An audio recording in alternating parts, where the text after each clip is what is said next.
Good evening, everybody.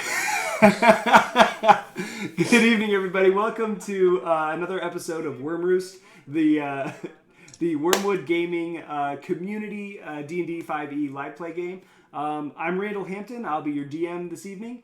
I've got an amazing group of players with me tonight. I'm super excited to dive into it.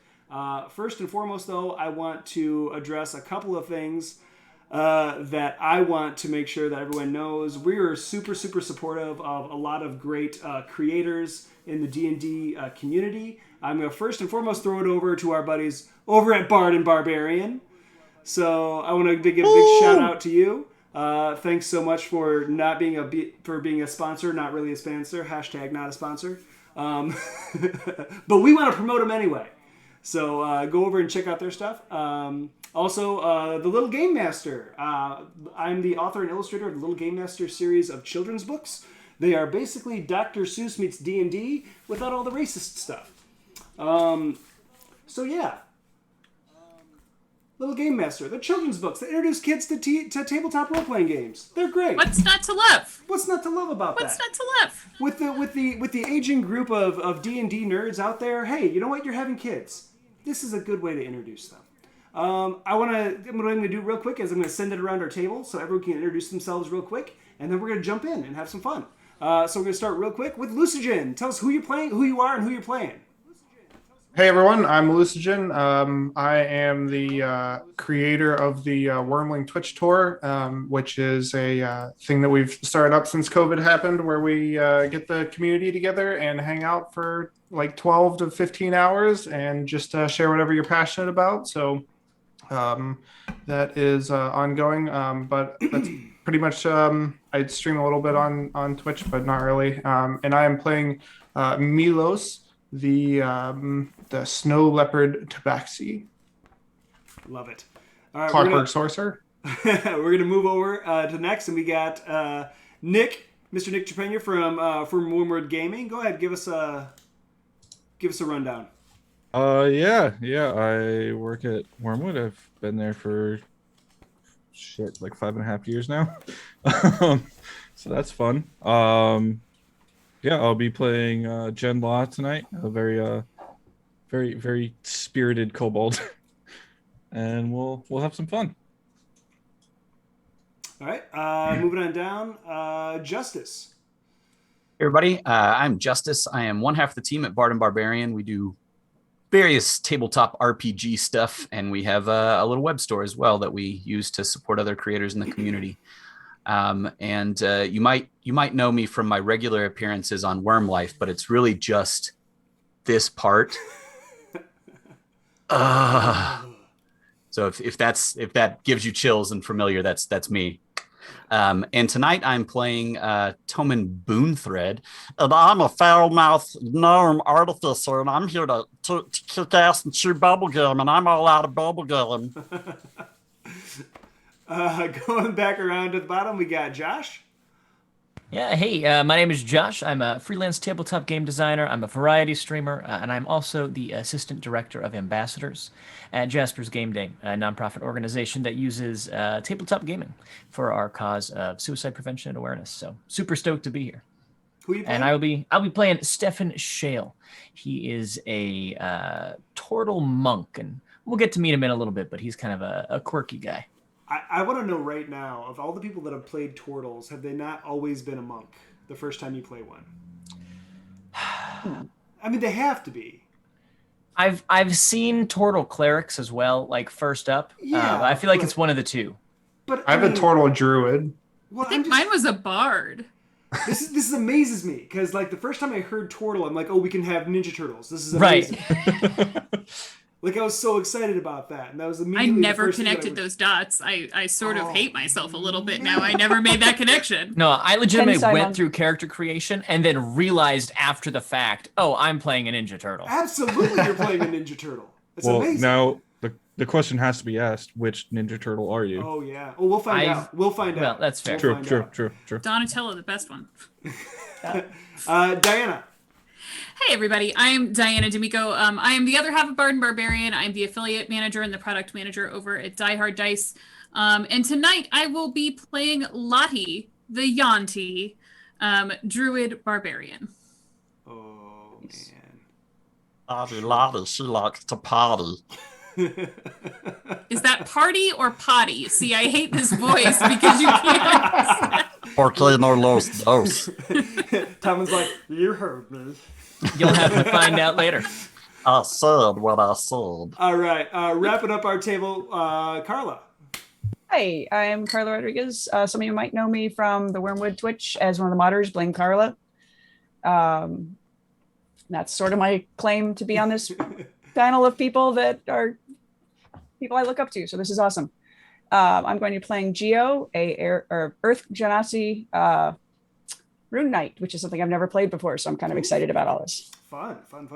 Yeah, so the whole point of Wyrmroost is that it gives the opportunity for people in the Wyrmwood gaming community, and let's be honest, we're all fans of the people at Wyrmwood, the products that they make, and we've all in one way or another interacted with them and been a part of what they've been building over the last few years. And what's really fun is we usually, on these games, we get to have a member of Wyrmwood come and play with us. So this week, we get Nick. Nick gets to come and hang out with us, so I'm pumped. This is fun. This is going to be a good time. Time. It'll be a time.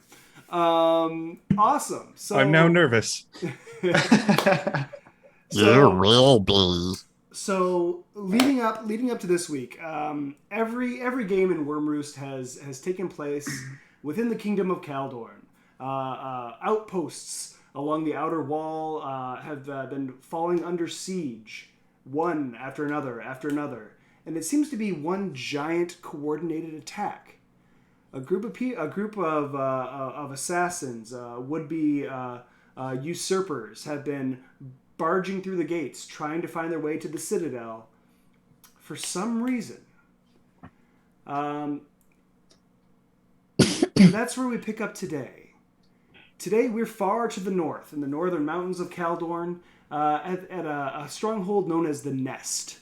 The Nest is a large tower, probably 200-300 feet tall, that sits within the mountains themselves, built within the mountains, looking over the frigid forests of the north that lie beyond the neck. From the top of the nest, from the top of the tower at the Nest, you can look out and get a good 360-degree view. The top of the tower is actually taller than the tallest peaks of the Greys. Now, the Greys are the mountain range that basically separates the frozen north from the Kingdom of Kaldorn, and it seems it's kind of a natural wall protecting the kingdom. From where you sit to the north, you see frozen tundra, pines, trees as far as you can see. If you look down, you see the mountains slowly lowering into foothills and then off into the forest as well. If you turn to the south, you can see the thin wall, the thin line that makes the wall that runs around the kingdom. And you get little blips of light from the different strongholds. And of course, sitting right below you is the Citadel itself, the seat of power for the Kingdom of Kaldorn, where the Levenheit family has ruled for hundreds of years. It's getting on to about nighttime now. It's getting late. It's probably 5-6 o'clock. The sun has set. It's into the winter months, so the day doesn't last as long as it used to. And it's starting that brisk air up in the mountains is really starting to bite at you right now. We're gonna start real quick with Toman. You are the commander of the Nest. Now, the Nest is also a hatchery, and a hatchery for griffins. The soldiers that work at the Nest that uphold the Nest are griffin riders, special trained air force, if you will, of the Kingdom of Kaldorn. Within the mountain, there are hatcheries, there are stables for the griffins, and they all feed out to a base area of the tower of the Nest. What are you doing right now? It's getting to the end of the day. Are you? What is Toman doing up on the tower? Well, every day as the sun comes down, I ascend to the top of the tower, and I I look out on my kingdom and make sure all is well.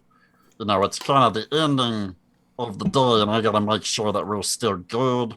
And then I go down and I kick some ass. I'm like, hey, you all take care of your griffins.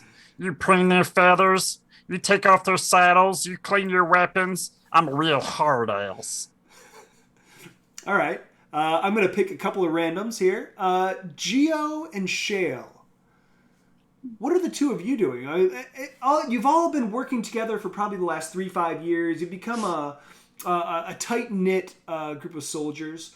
There were maybe 6 to 12 other soldiers that you kind of filter in through different, what's the word I'm looking for? Tours, if you will. Tours of duty throughout the day. So you take turns going through. Shale and Geo, what are you up to right now? You had the day shift leading into night.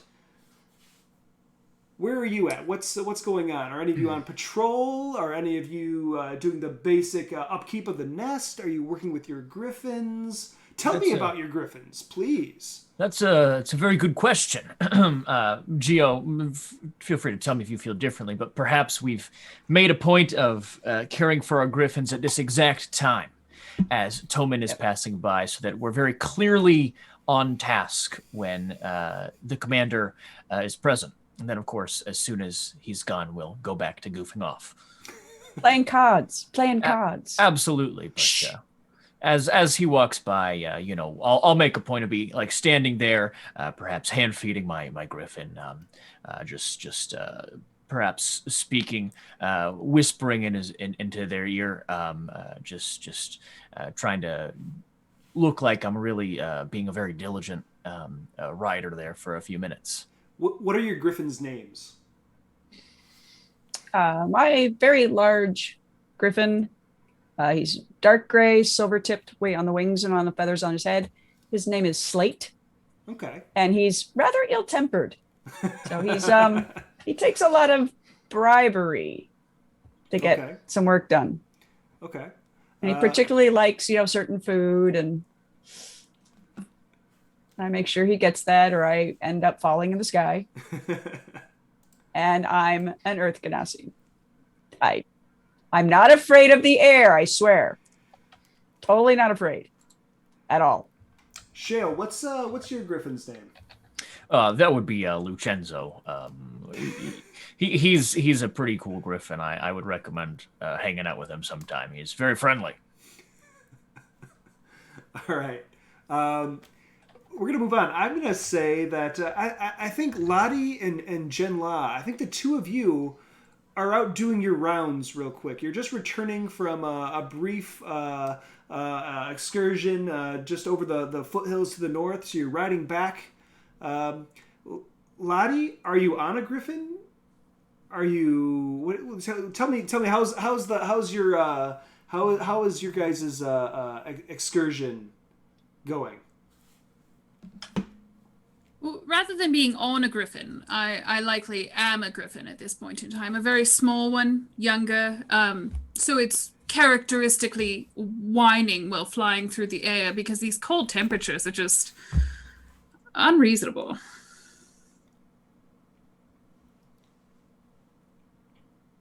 Jinma? Well, I am currently riding my griffin, Gerald. Gerald has been kind of aggressively swooping at the things down below, and I'm not a big fan of it, but that is where we are. Lottie, we should probably get back. I'm sure they want a report, and also I have a lot of things to bring up to the commander. I will continue to encourage Gerald's voracious feeding habits. No, Gerald, stop that. No, we need to go back. Gerald. Dives down. Milos, what are you up to? Milos, you can find curled up in a box that is far too small for him, sitting very close to a bonfire that he's created, and you can see him just slowly paw off a water glass, and it crashes to the ground, and as he waves his hands over it, it fixes itself. But there's always that one little crack left in the glass that he can't ever fix, and it's in a different spot every time, but you see him put it back up, slowly paw it back off. It crashes and ends it back. I would give my life for Milos already. We just got here, but Okay, so I'm gonna go ahead and take the impression that Milos is maybe down on the main rampart at the bottom of the tower where there's some open space. He can have an open burn barrel, or if he wants. Yeah, he has the spell create bonfire, so he just always when he's out with the team, he's the one that creates the fire that everyone can gather at. He is always warm.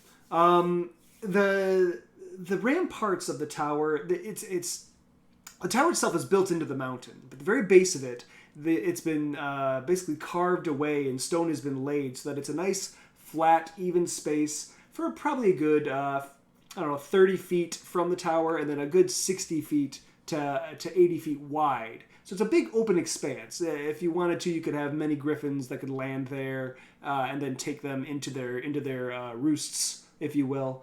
But there are no stairs on the outside. There's no way of accessing the ramparts at all from below. There's no way to get to this tower from below at all.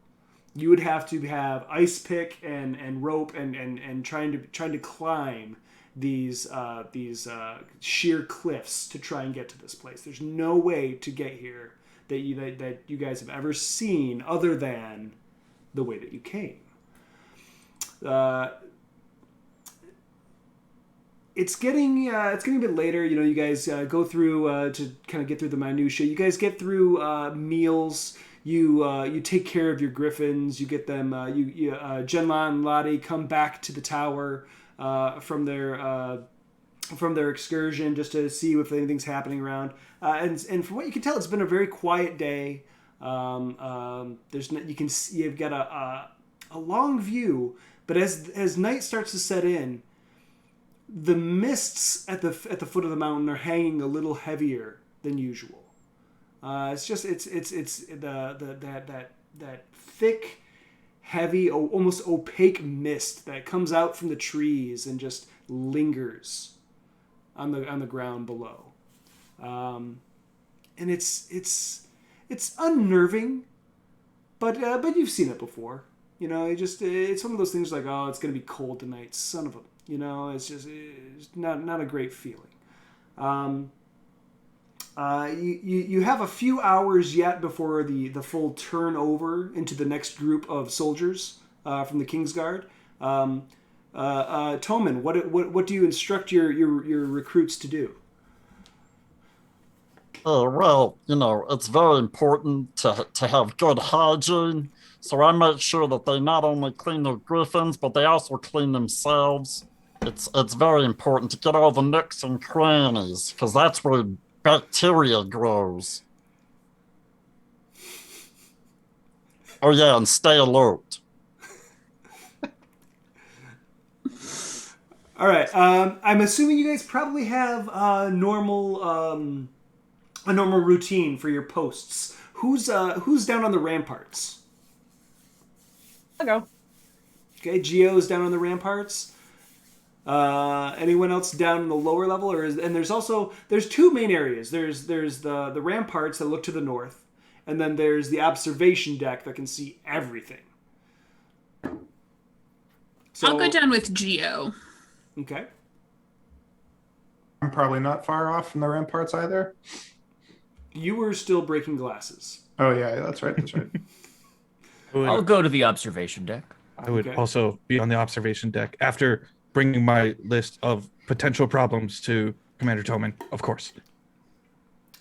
It's a long list. I would like to see this interaction, actually. Commander Toman, sir. Oh God, what is it, Jinla? I don't want to alarm you, but I noticed some things on the flight back. There were a few trees down about 10 miles to the north, so that may be a problem. Also, the northeast rampart is starting to crumble, and if we do not fix it in the next, I'm estimating 50 years, it will be a problem as well. So just to kind of put that in your ear. Yeah. Hey, Jinla, did those trees make a noise when they fell? Were you there? I cannot say. I was busy yelling at Gerald. Damn. I have a question I really need answered. If a tree falls in the woods, does it make a sound? If there's nobody there to hear it? I'm sorry. I failed you, sir. I will do better next time. Yeah, you better. You keep your fucking eyes open. Oh, and hey, is that the same crumbling wall that you told me about last week? And the week before? And the week before that? Yes, sir. Yeah. Yeah, okay, yeah, I sent that along in the reports. So, could you please stop bringing that shit up to me? I can make no promises, but I will try. Hey, you know what? Let's just go ahead and put that one in an auto respawn. So we just assume that you already fucking told me, okay? Okay, sir. Yes. Yeah, what else? I know you got like 60 more things on that damn list, though. I was just gonna like kind of look at a list and crumple it up fast and then like shove it into a bag and nothing else, sir. I will go. Any of that new, or is it the same shit from last week? It's the same shit from last week. Yeah, that's what I thought. You know what? I like you, Jinlaw, but you got a good eye for detail, and that's sharp. That's sharp, you know. But you know what? Thank you, sir. For bringing this shit up to me again, you gotta go clean the griffin pens. I would rather not, sir. Gerald's rather upset with me after I scolded him earlier, and it's sure to be messy. What do I always say about your mount? Scold him a lot for. No, that's not it at all. Oh. You know what? You gotta read your griffin manual again. I swear to God, Jinlaw. You know what? I'm changing my opinion of you. I'm sorry, sir. I will go clean that at once, and he just runs away. Yeah, bye. All right, Toman, as you're scolding Genla and trying to get him to kind of move along, you feel this funny pulsing in your pocket. And that's strange. You kind of reach in and you have this small circular disc that folds open, and as it folds open, it has 9 little dots that run around it in a circle, and each one, normally on a normal day, like you can see where one that represents the nest, and it sits at the very top in the very top of the circle. And normally they're all very quiet, very dark, nothing happening. But now, as you look at them, you see they're beginning to light up. Oh, that can't be good. Like they one flashes and then it goes back down and then comes back up, and then you see that there's one for the one that represents Fort Wyrmroost down at the far southern edge. Goes bright and it stays lit. Go ahead and make a perception check for me. Oh man, first roll of the game. This is. Don't fuck it up. Pressure. Let's Pressure. go. Do it. I rolled a natural 1. Yes.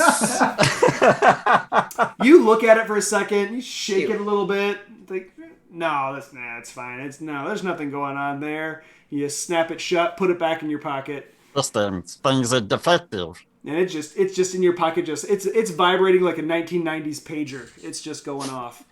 I take it out of my shirt pocket and put it in my pants pocket. It's still shaking and humming. Yeah, I know. And it's slightly more enjoyable now. But you kind of shake your head and you reach down, you pick it up again, and you flip it open, and you see 2 more are starting to flash and light up. Shit. Do I have an operator's manual or anything for this thing? Think of this as the beacons of Gondor. This is Oh. this is essentially an early warning device that is created for the kingdom to basically let you know if any of the other strongholds had come under attack or had come under duress. And you see that they're starting to light up quickly. You turn around, and the mist is just so thick. Who else is up on the top here? Shale and Jenla. The two of you, go ahead and make some perception checks for me. Sure. Well, I would be cleaning the griffin. Oh, pens. you're in the griffin pens now. Okay, never It's mind. just me then. Excellent. Very good. That is 10. 10. Okay, you look. You stop for a second, and you just kind of you could have swore you heard like a faint popping, it's a little.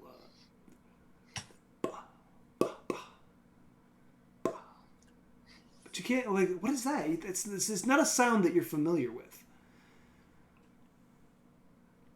But that's all you get. You look out, and the mists are still they're climbing up the mountain, and it's pretty thick. So your view of the kingdom is getting a little bit more obscured. We wouldn't be able to hear that on the ground, would we? Make a perception check. My passive is 17. Okay. Natural 20, so that gives me Yeah, 24. actually, same here. So All right. Geo. Oh, we're that's the much actual better. Watchmen. Geo. Real polarizing results here. Geo being an Earth Genasi and having that connection to the Earth and to the bedrock below you, you feel something in the ground, and it's just like you're sitting there. You go over to the ramparts and you look out and you look over and you don't see anything to the north. And as you curve around towards the south, to the west side of the tower, you feel this intermittent rumbling. We got trouble. Lottie, you do hear that popping noise, that bah, bah, bah, bah, bah. And something does not seem right. You look. Your view to the south is blocked by mountains to your left. Like if you're trying to look to the east, to where Fort Greyfoot is, it's obscured by the mountain itself. If the people up at the top of the tower had rolled a little better, they could probably see something. But unfortunately, you hear something off in that direction, but you can't quite make out what it is. Oi. Tobin and anyone else who should be paying attention, do you see anything up there? Is it reasonable, DM, that we would have like a tube system that we could talk from the top to the bottom? You know what? I'll allow it. I'll say yeah, sure. Yeah, hello, who's down there? Hello, Tobin. It's Geo and Lottie. It Oh, sounds hey, what's like up? not much, sir. It sounds like there could be something maybe happening, like a fireworks show or Something big coming this way. yes, something Oh, rather yeah, I love large. fireworks. Right, I'm asking if there's maybe something else. Oh, yeah, you know this little beacon thing that I got? It's going ape shit right now, so I figured there's probably something big going down. We should probably sound the alarm or something. Well, you are the leader, so perhaps that should be a priority, maybe. Yeah, right. I was letting this thing vibrate just a little bit more. That's totally inappropriate. I don't need the full story. No, I just wanted to make sure that it was really vibrating. No, I think you could probably maybe sound the beacon now. Yeah. Is there like a pole alarm down here? Alarm! Tobin, you step away from the tube and you kind of look at the thing again, and sure enough, all of the lights have lit, have come except for Port Orford, the far eastern port, which is really the real only center for commerce with anyone outside of the kingdom. That's where they have to enter, is through the port. They've not lit up yet, and the nest hasn't lit up yet. So you look at it, and then you turn around and you face south, and you go over, you walk over, you get a box, and you step up on the box, and then you look over the sides, and sure enough, to the southeast at Fort Greyfoot, you see a shadow pass over, and then you just see balls of fire launch down at the ground, and you see the fort erupt into flame. And it is just rent. It is just rent to the ground. It is destroyed. Oh, that's not good. Stephen, sound that alarm and shit. Bang on your shell or something. Make that gong noise you do always on parties and stuff. Yes, I will make an alarm. Don't worry. We'll come to no harm. Do you all remember what alarm means? Hey, you still down there? Yes? Yeah. I said alarm. All right, we'll be right up. I'll kind of exchange a weary glance with Geo. We're trained for this shit. Come on now. It would be reasonable to think that in moments of trouble, you would have a certain amount of recognition that you should go and rouse the other recruits. You should get your mounts ready. You should be get ready for battle, that kind of thing. So if those kinds of things are passed along, someone goes in. Who's going to go in and who's going to get the recruits and who's going to start getting the mounts ready? I'll get the mounts ready. Okay. I'll go fetch Milos in his usual spot in his special box beside the fire. What is the box made out of? It's like a wooden crate that got used for shipping some small item, and Milos does not fit in it whatsoever. But he tries every time, and every time it's a different position.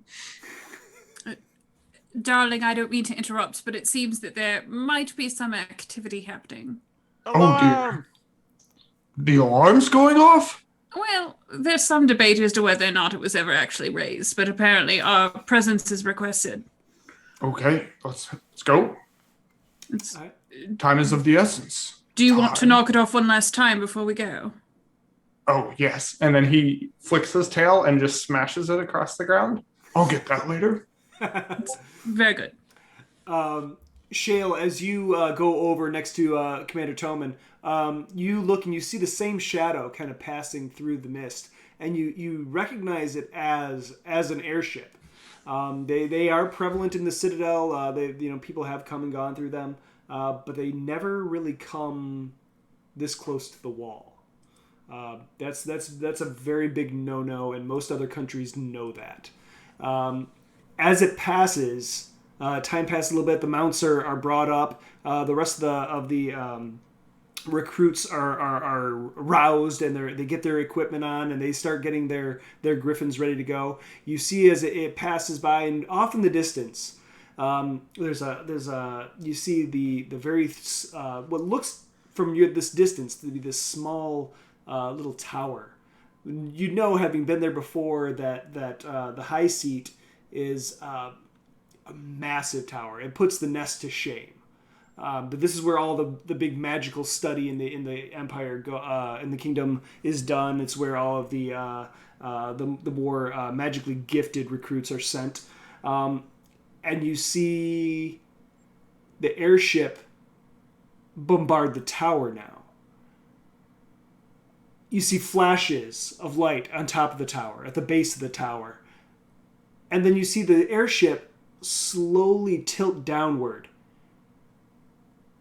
And as it's about to crash into the tower, there's a bright flash of light at the top.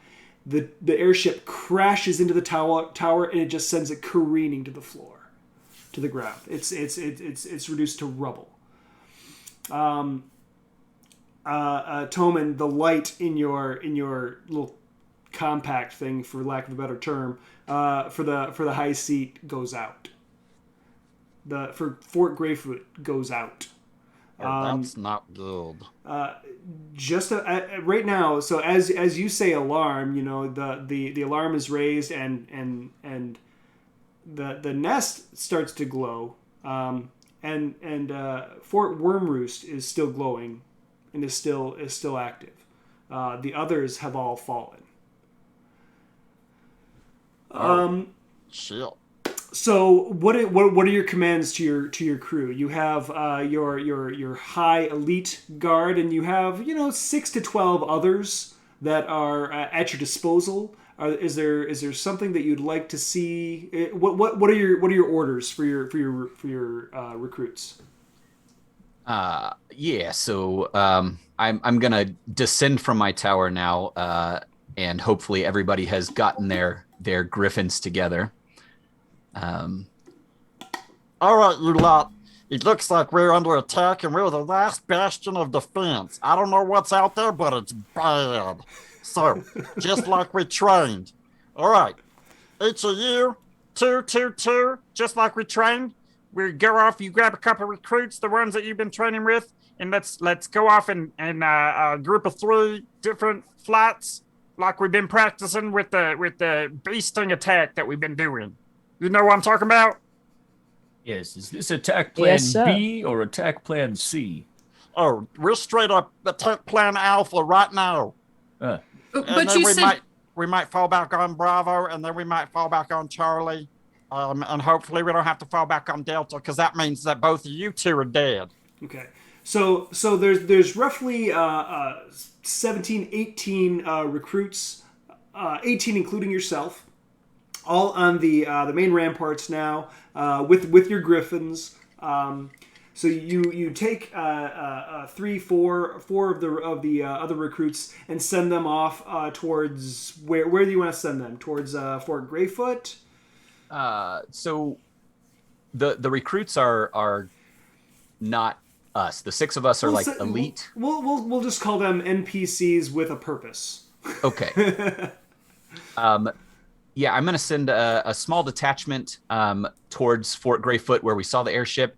I want you and you to go west to Fort Greyfoot and do a reconnaissance and report back. Pronto, go now. Make an intelligence check for me real quick. Oh, I'm going to use a different dice. Oh, that's not much better. That's an 8. Okay. Okay. I would like as 4 of them mount up and start sprinting off after the airship that you saw attack the Fort Greyfoot. They go off and they go to look to assist in any way possible. You have the 6 of you, and then you have probably 8 others that are. Some of them are like, to be honest, 2 or 3 of them are like basically muck hands, people that clean up after the griffins, take care of them, that kind of thing. And then there's like 5 that are full-fledged griffin knights, like you guys, griffin riders. Are there any that are particularly reckless in battle? Oh, Jin La. That are not a part of the players at the table. They won't be missed. They won't be missed. Let's say. Are they wearing red shirts? Yes. There are 2 red shirts in the mix. Yes. Well, I will assume my griffin form, so rather than standing before you as Lottie, I'll be the actual griffin, and I'll sort of sidle over to one of those red shirts and sort of nudge them to get on my back. Well, he looks at you and he looks at the captain and he says, well, Captain, I have my own mount. I don't know what to do with this. And then one of the stable boys comes up and says, with like a pitchfork in his hand and a pot on his head, and says, Captain Tommen, I am ready to fight, sir. Oh, yeah, man. Get in there. You ride the Lottie bird. Okay. I can do that. Yeah, she'll keep you safe. Strap in tight. It's like he's wearing like the pads from like a sofa, like belted around him as armor, and I kid you not, like the cooking pot on his head. And he hops up with his pitchfork that he just used to shovel the shit for those griffins, and he's just like ready to go. I squawk in disagreement, but that's okay.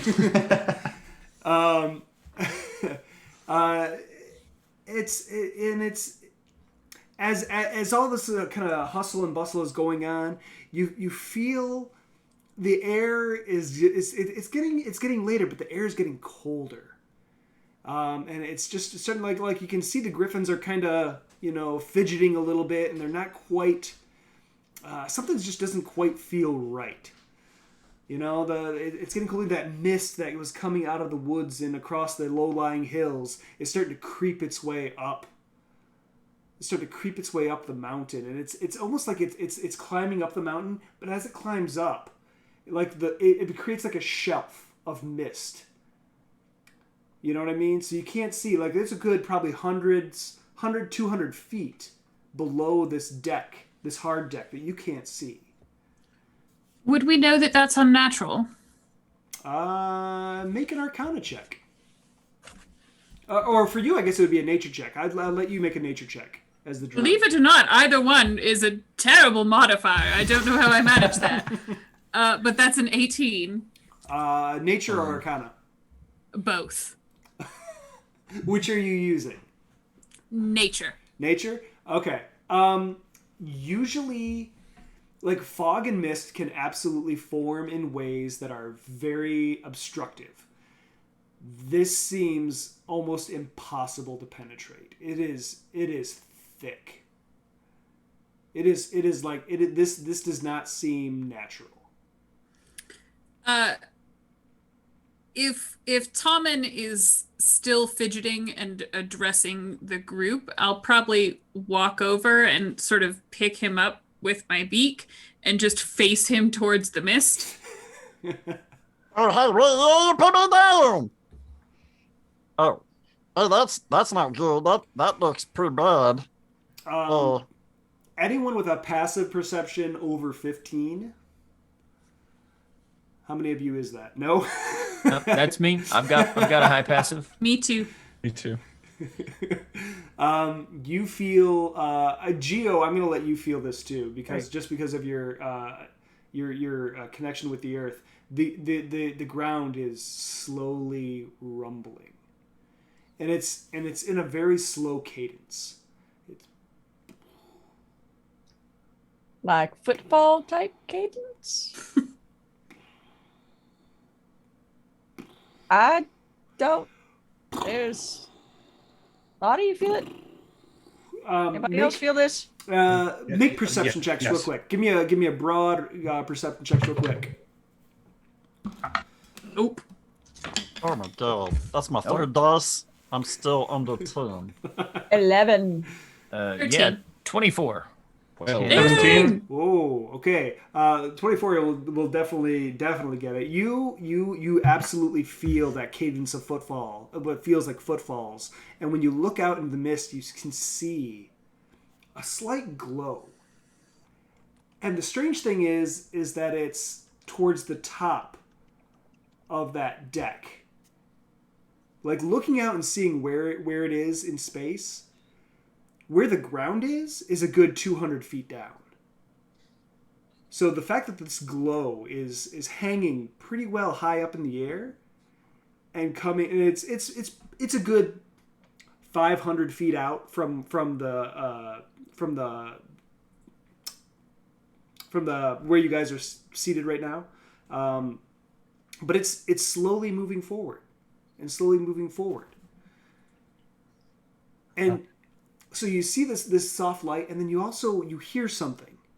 You can't quite pick out what it is. It's between the griffins scratching at the ground and kind of ruffling their feathers and squawking here and there. You hear, and you feel like what sounds like pebbles falling, rocks falling down the side of a mountain. You hear.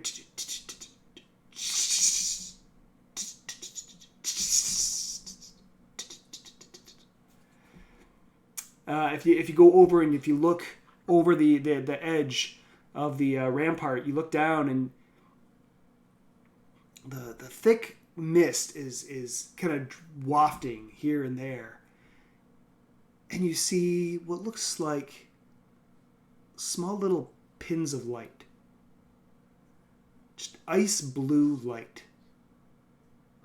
Look in like the way they're positioned, it looks like they're like just this little eyes, and they just look straight up at you.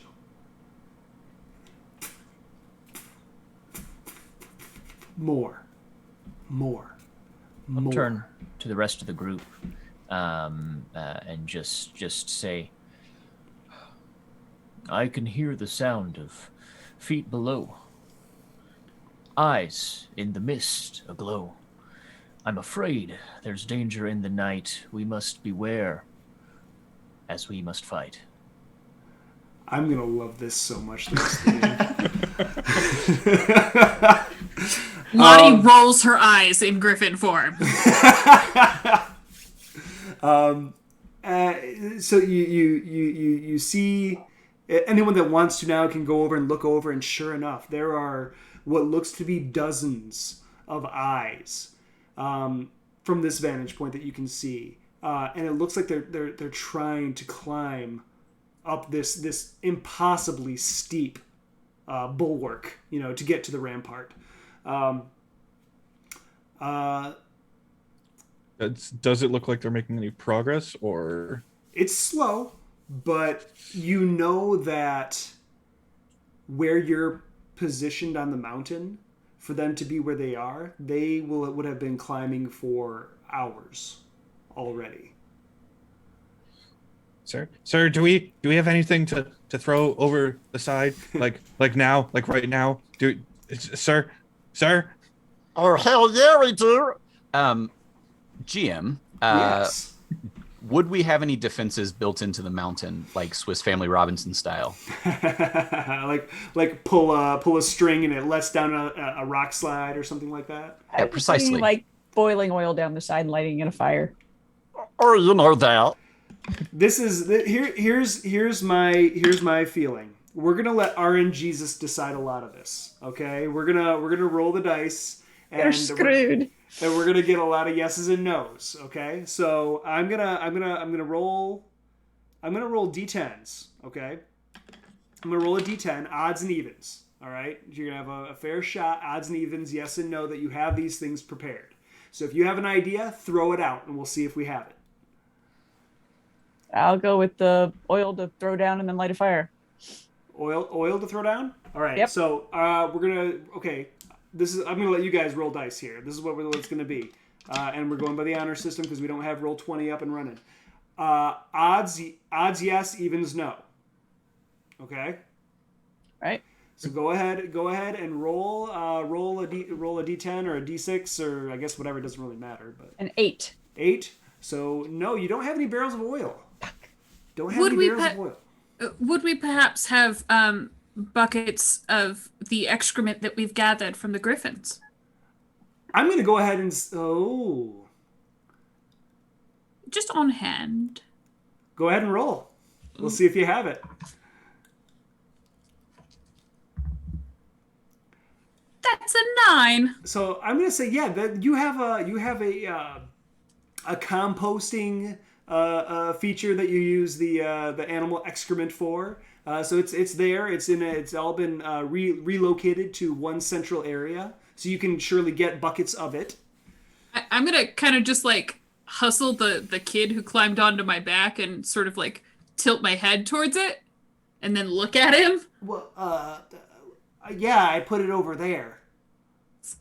I'll shake my head just a little and start walking in that direction. Okay. And release the shit pile.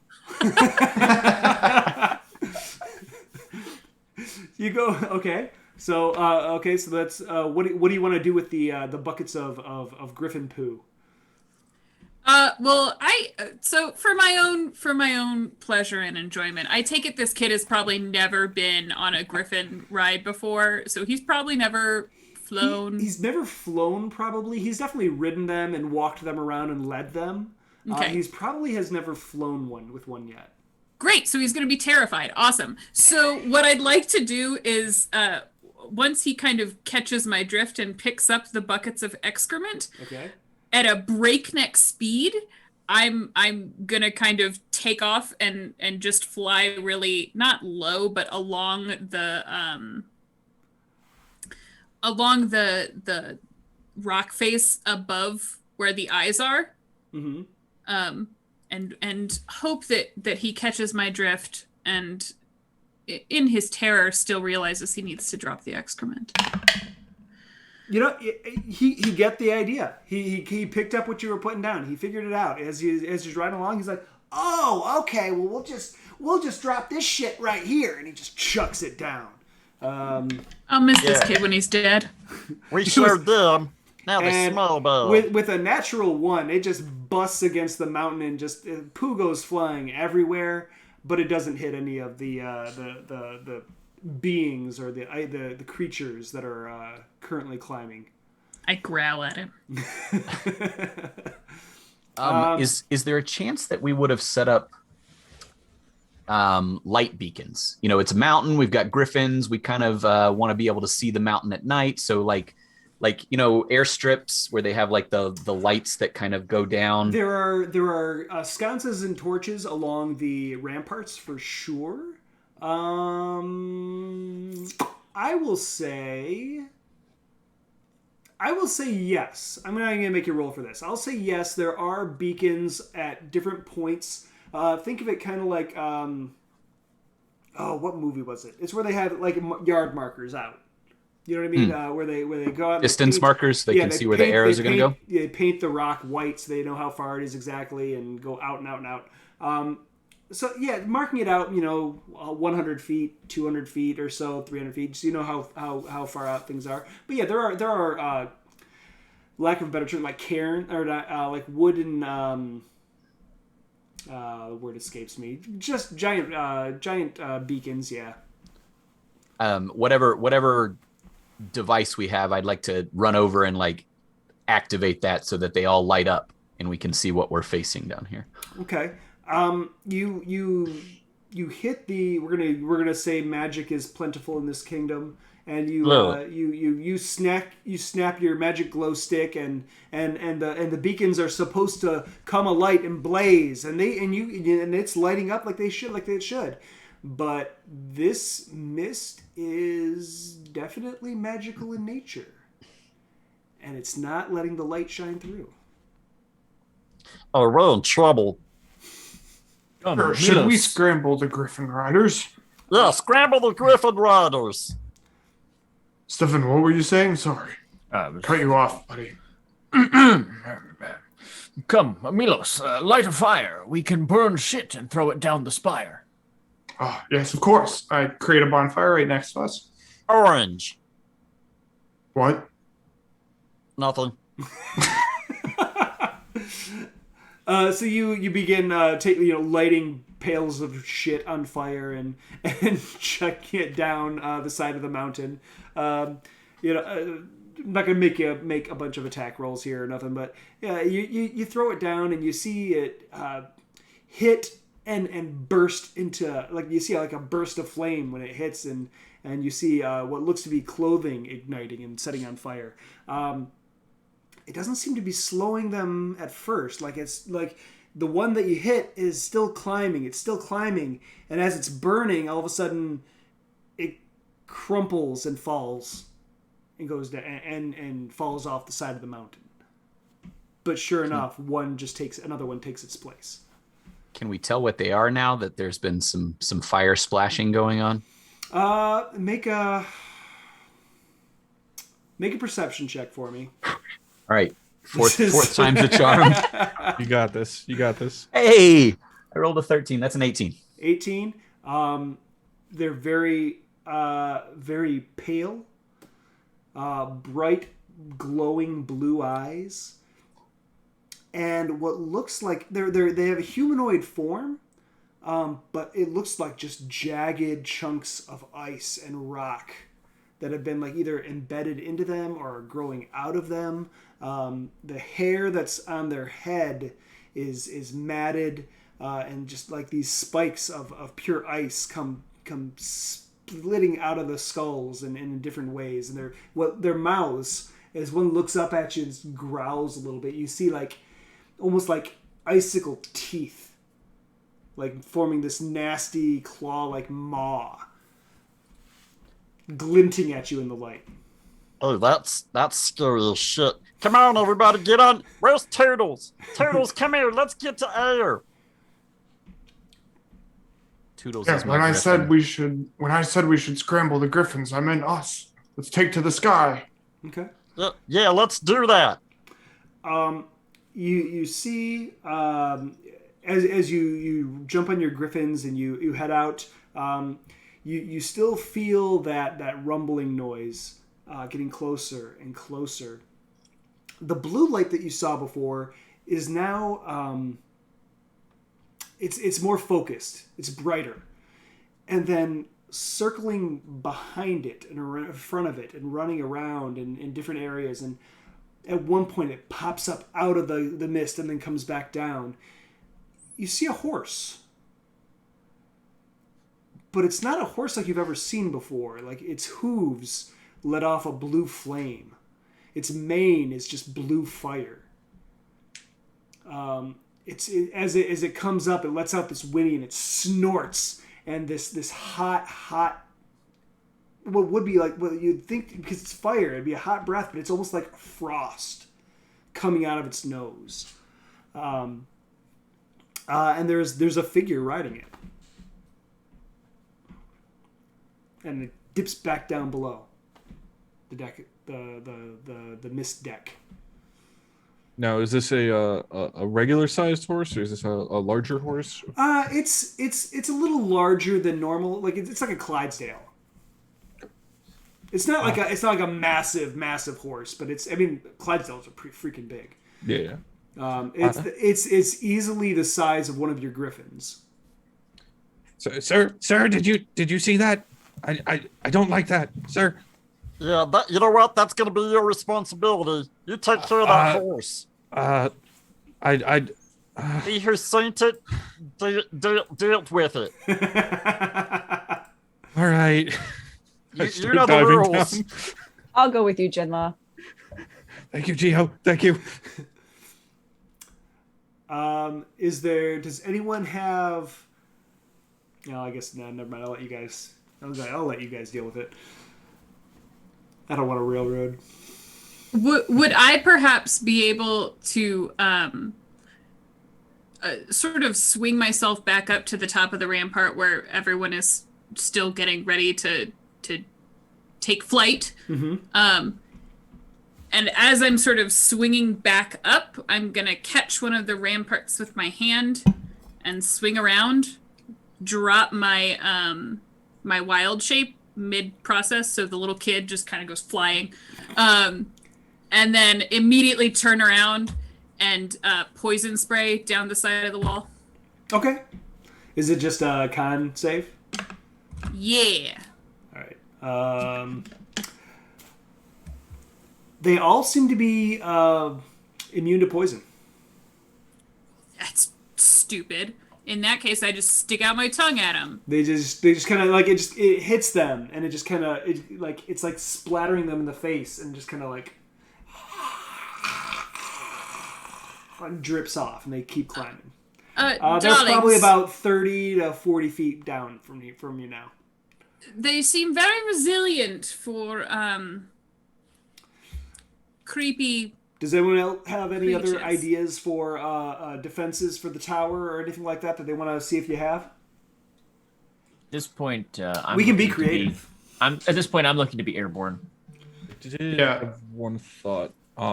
You said there was no ground approach really, aside from, scaling the walls. Scaling the walls. Would it be reasonable that we have anti-air defenses that could maybe be pointed down, like some big ballista or something? Trebuchets or something like that? Sure, roll for it. Let's see what you have. It's 4. 4. So I'll say this. You have on the ramparts. You have a scorpion, a trebuchet, and then just like a pile of rocks. Like in a barrel. Like literally, it's just like dumping fodder. Like this is old school warfare from when the tower was first built, and no one ever wanted to clear it off the ramparts since then. So you have a scorpion that would be able to attack into the air. You have a trebuchet that would. Trebuchet, is that the one that it's like a catapult? Yes. Yeah. So it's the one with the leather strap or whatever. Yeah, you have one of those sling on the end. It's you have one of those. That's what you have on the rampart. Milos would like to cast Mage Armor and get off the ramparts as fast as possible, running over to his mount on all fours and jumping into like a little leather tube that he also barely fits into to get on the griffin and start casting spells from the air. Okay. Geo, you have this sinking feeling in your gut right now. Something like getting off the rampart seems like the smart thing to do, but then you think something's not right about that. If we leave this and they get up here, something bad is going to happen. What? You can't put your finger on it, but something just like the mountain is like crying out to you, and it's just saying like this doesn't feel right. And so before I get on my griffin. So I sort of have an affinity with the ground and rock and all that. Yeah. I'm going to put my hand on the rock and see if I can, try to tell where they're going. Like, what's their end goal? What are they after? Make an intelligence check for me. Yo, what do your rock hands see? That's a 14. 14. You know that the only way in or out of this place is through the tunnels, through the mountain that lead directly to the Citadel. You know that if those tunnels get overrun, it's not good for the kingdom.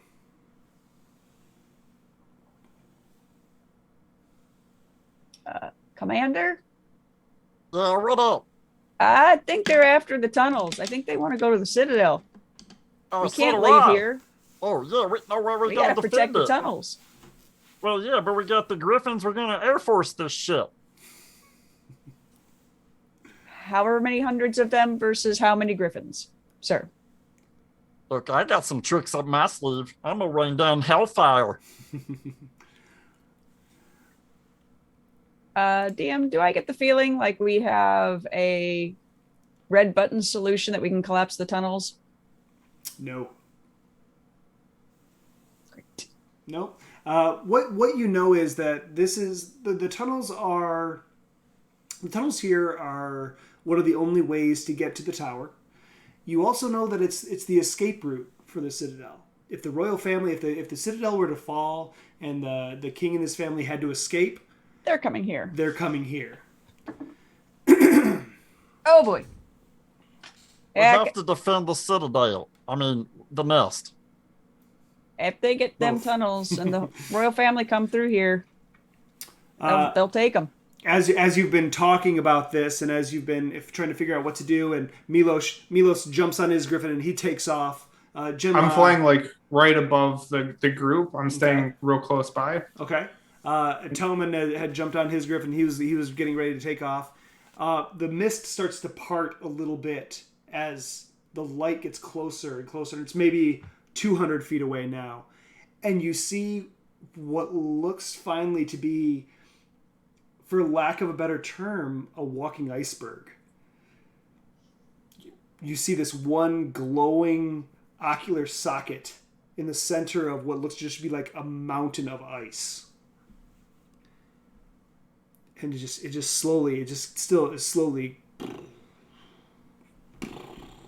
coming closer, and good pen name, closer and closer to the rampart. I would like to rush over to the trebuchet and immediately start launching rocks at that iceberg. Sure. I will give you your dex bonus on the attack with this. Okay. I'll say that you guys have all trained with the equipment that you have. Note that the creatures on the wall are still getting closer, and as you look down on them, you notice there's more than dozens. There's probably more than hundreds, and it's almost like they're climbing up each other to get up the wall. How far down does this wall go from the top to the bottom? From where you are going straight down, it's probably a good 100 feet, and then it starts to slope away. Then it has the gradual slope away towards the valley and the lower levels and the lower hills of the mountains. Okay.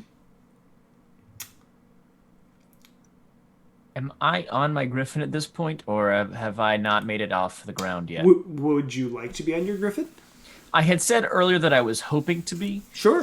Because specifically, I'm hoping to dive bomb those that are climbing up. Sure. The side and just toss as many down as possible. Okay.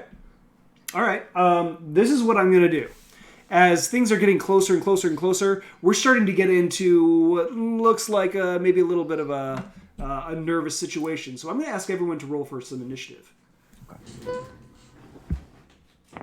I had gotten a 27 on the initial trebuchet roll, just by the way. Okay, that's good. That's some good trebucheting. That's some good trebucheting. Go ahead and roll 3d6. Woo.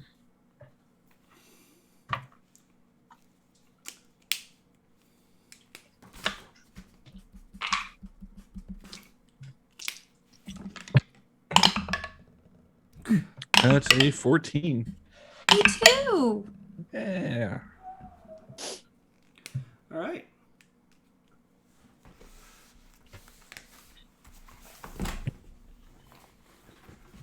Or sorry, that's a 14 on the damage. I rolled a 1 for initiative. Well, never mind. Oof. That's sad. On brand though. On brand. That's good. That's good. Wait, what is it with your modifier? Oh no, it's a 6 with modifier. Oh yeah, you're still ahead of me, buddy. So okay, all right. Let's do initiatives. 20, 25. 20. Dirty 20. All right. Dirty 20. Easy, though. All right. 15 to 20. 19. Who had 19? Geo. Geo. Anybody else? 10 to 15. I have a 14, love. Okay. Anybody else? Oh, guys. 5 to 10. Technically a 6, but I do agree it's on brand for Jean-Claude to go very last. So I would like to go last in initiative. 0 to 5. 4. Milo's had a 4. Okay.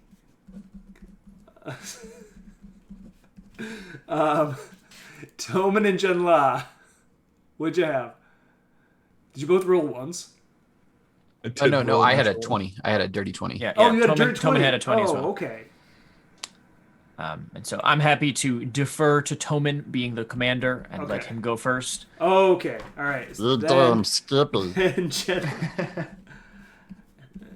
Okay. All right. We have our order. As you all jump onto your griffins and you go to take flight, all of a sudden you see just this beam of red light comes zipping through past at you. I'm going to skip over to this one real quick. And I'm going to go ahead and assume that you're all on griffins, so we'll put those, I mean, that's what a griffin token would look like. I don't feel like giving you guys that much stuff.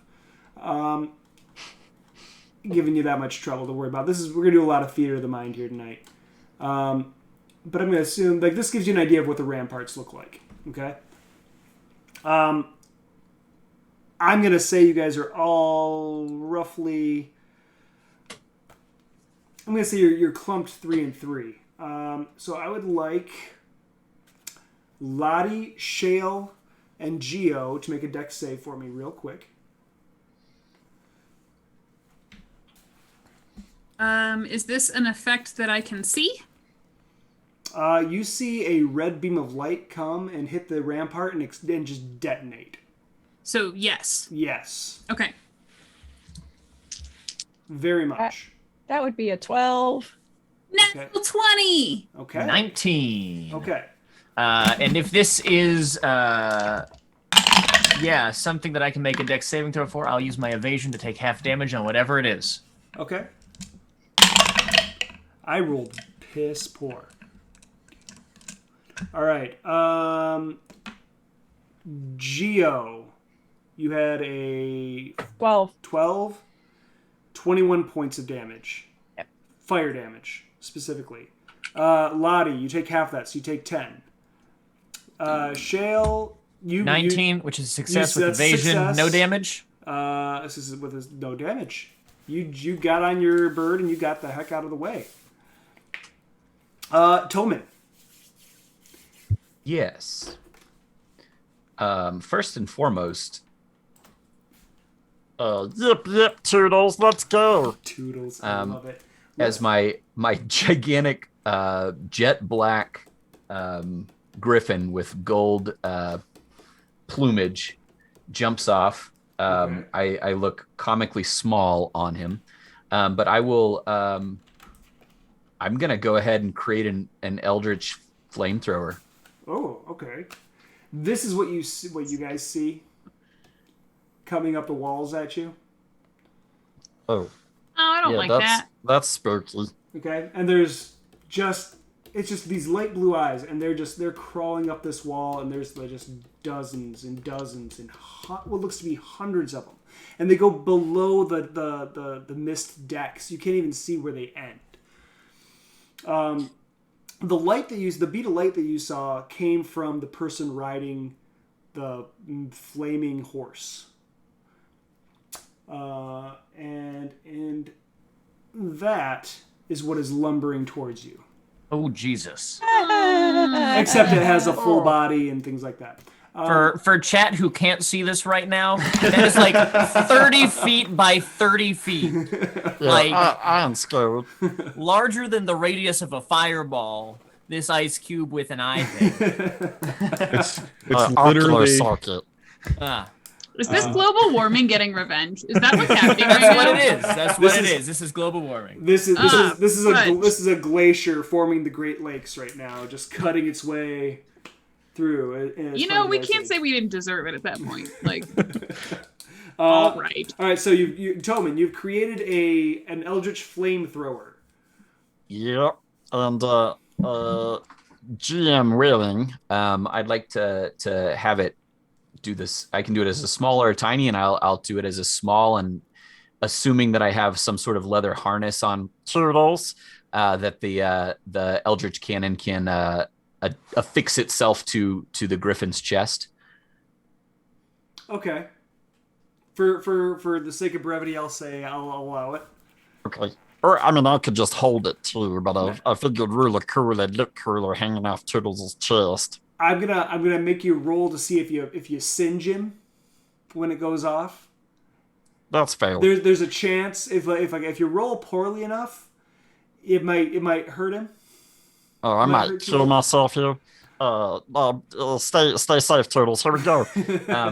So for that's my action, and then for the bonus action, ranged spell attack in a 15-foot cone of fire. Each creature takes 3d8. Dex save 17. They do not make. So, as you come swooping down, you let forth this gout of flame. And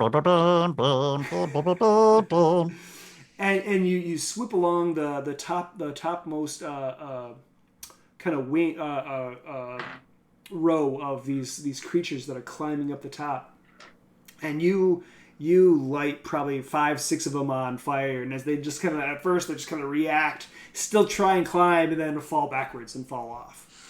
So you've taken down probably 5-6 of them easily. I'm not even gonna make you roll damage because they're cannon fodder. Literally. Okay. Any other movement you want to do? Do you want to swoop back up? Yeah, I'd like to kind of do like a strafe run, come down, swoop in, blast them with flames, and then swoop back out. All right. I'm gonna give a couple. How close are you coming to? Are you within? You're staying at 15 feet distance out, or? Yeah, I'm assuming at I'm well practiced with my flamethrower cannon, where I can kind of catch a good amount of them in the cone, but not put myself in danger. Okay, I just wanted to see how close you're getting to these critters. All right. Oh no, that's good. They only got a 5-foot reach, so you're in good shape. All right, Shale, what have you got up your sleeve? Phenomenal. So here's what we're doing. I'm going to whisper the command word for attack into the ear of Lucenzo. The command word, of course, is Cowabunga. And we are going to slide along the ice shelf about 10 feet above where they are. And Lucenzo is going to dig all of his claws and beak into the ice shelf, trying to send down a rain of ice and rock on these climbing creatures. Okay. And at the meantime, if I can take an action while all of this is happening, I will use my tentacle rod to strike these creatures with my tentacles, which slows them if they fail the saving throw. Okay. So what's the range on the tentacle rod? It is 15 feet. Okay. So if we're like 10 feet above them, I ought to be able to get some of the. I'll save the tentacle rod for the front runners. Okay. Whoever is climbing fastest. It slows them. It deals damage. And if I hit a target with all 3 tentacles, so you'll have to tell me what I do here. If I hit a target with all 3 tentacles, they make a save. Their speed is halved, and they have disadvantage on dexterity saving throws. Can't use reactions, etc., etc. Okay. Well, depending on the amount of damage you do, that might not even. That's fair. Yeah. Okay, so I'm gonna make a couple of rolls, dex saves for the critters, for the whites climbing, to see if the rocks and stuff affect them or if they keep climbing. You take 2 of them out. 2 of them get knocked down. Go ahead and make your attack with your rod. Sure. Is there like a front runner that I can make that attack towards? There are so many of them, it doesn't even matter. Like they're just climbing one on top of another, trying to get up to this rampart. Let's make 3 attacks against 3 separate ones then to see if we can cause maximum damage. So the first one is an 11 to hit. Okay. They're not hard to hit. They're very slow, and I would almost say you have advantage on this because they're just clinging to the side of a mountain. Okay. Then the next one is a 28 to hit. Yeah, that'll definitely do. I've got a natural 1 on the third one, but that's still a total of 10. You tell me how you want to rule that. Natural 1s are always a miss. Okay, great. So what is it? What do these tentacles look like when they come out of the rod? So they extend from the end of this rod.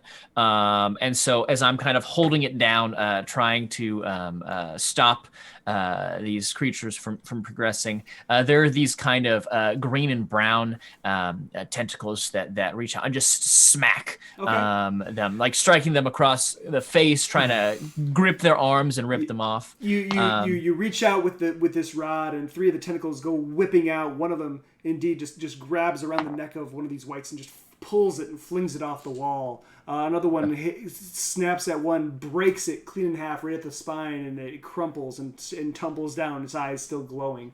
The third one hits the rock where one of them once was and does nothing. Oh well. Yeah. But hey, you took some out. Good job. Crowd control. You did a good job there. Geo, you are still on the rampart. You'd not left yet. What would you like to do? I'm going to hop on my griffin. Didn't much like that red beam coming at me. Mm-hmm. And then we're going to make a dive for the horse guy. Horse guy is probably about too far away. 100 feet out yet. Okay. He was dipping in and out, kind of hovering around the colossus that is coming towards you. All right, so he's not coming closer. The colossus is, but the gentleman riding the horse is staying pretty close to the colossus right now. All right. So if you wanna head that way, you absolutely can. Okay, I'm gonna head that way, and on the way, my bonus action is going to be to activate my flame tongue greatsword. So it's going to flame on. Okay. So how And- much are you just gonna use the double movement for the griffin? Yeah, I think they have a fly speed of I 80 feet. 80 fly speed of 80 feet. Yep. So you can just use their regular movement and get pretty darn close to them. It would be your action to close the gap and be on them for the next round. I am going to do that. Okay. All right. So I'll allow the bonus action to activate the you see as Geo hops onto her griffin and then takes off, as she just beelines it towards this giant mountain of ice. You see her pull out this massive blade, and then all of a sudden, a gout of flame erupts from the end of it and goes shooting through the mist. And then she kind of gets lost in the mist a little bit as she flies off. That's your turn. Lottie. Yes. So, first of all, bonus action, I would like to rage. Secondly, Lottie will lean out over the edge of the rampart, looking down at all of these disgusting icy creatures trying to invade her space. And she'll reach up to the sky and she's going to pull down moonlight on them. Ooh, okay. Which, conveniently, I did not pull up the spell ahead of time, so you're just going to have to forgive me. They need to make a Constitution saving throw. What's the range on it? What's the area? It is 120 feet in any direction, but it's a 5-foot wide beam that I am pulling down along the side of the rock face. So you just want to go straight down 120 feet. Mm-hmm. But in a 5, so you'll catch like a column of them going straight Yep. down. Okay. What's the DC? Constitution DC 15. I'm doing a clump of them all at once, and they rolled a natural 1. So as this Excellent. this column of silver moonlight comes shining down, and it blasts through the hard deck of the mist. And you can see just like one after another go, just ash, just turn to ash as it goes all the way, it goes straight down 120 feet. Lovely.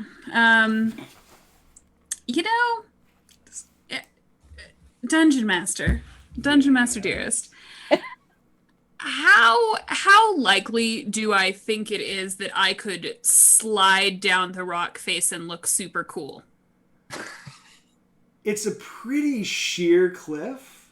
You can certainly try to. I would like to. I would like to. Sure. I would like to throw in that there are plenty of bodies that Lottie could use to kind of stabilize herself. That's along the true. way. It's very true. Actually, in that vein of thought, do you play one spell per round, or do you do spell and cantrip? I like spell and cantrip personally. Okay. I like that too. As I'm kind of hefting my body over to slide down the rock face, I'll go ahead and activate Primal Savagery.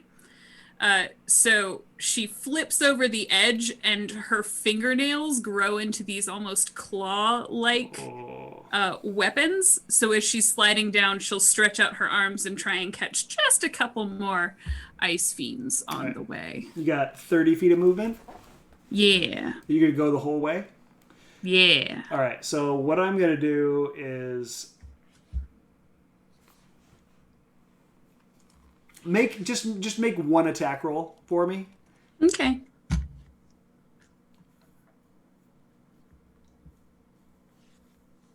That's a 19. Okay. You come down and you dig through probably 4 on each side, just tearing through the rib cages, pulling through their hip bones, and like it's not, there's not a lot of meat left on them. It's a lot of but the ice, as you hit the ice, it burns your hands almost as you're coming down. So you go down, you rip through them. Make a dexterity save for me real quick. Cool. She is laughing hysterically on the way down. Oh, that's not spectacular. That's a 14. Yeah, that's enough. I mean, there's like John Last said, there's plenty to grab onto on the way down. And as you grab on towards the end of your digging in, a couple of them let go of the wall with you and start tumbling down, but you kind of land on. And now you're just kind of they're sitting in the middle of a bunch of whites, but you're just kind of hanging out on the wall. So you didn't fall 100 feet, so that's good. All right, that's your turn, Milos. Yes. Is the laser beam that shot across from the ocular It was from eye? It was from the gentleman riding the horse.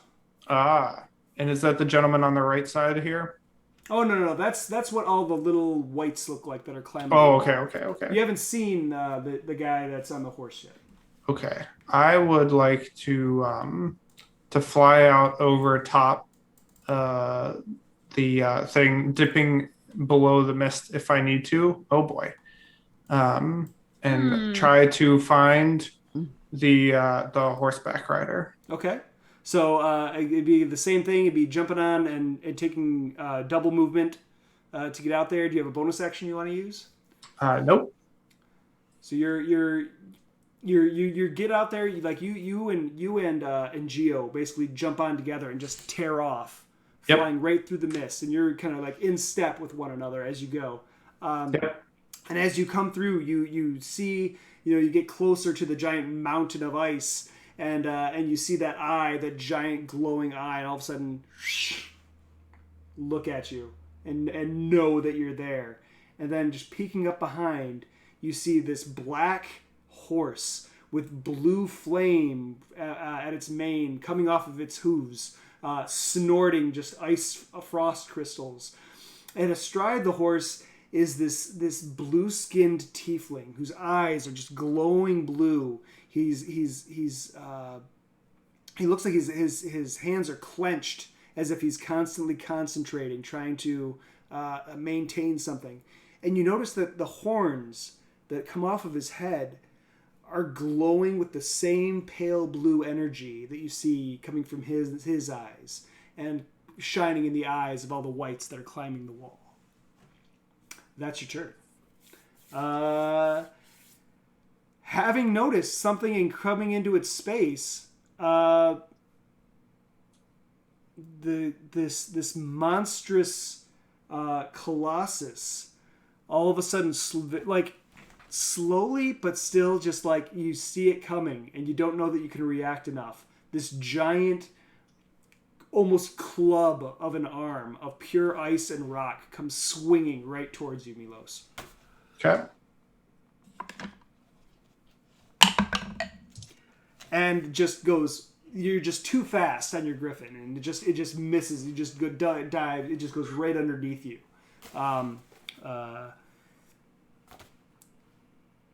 And then as it course corrects and it starts going back towards the mountain again.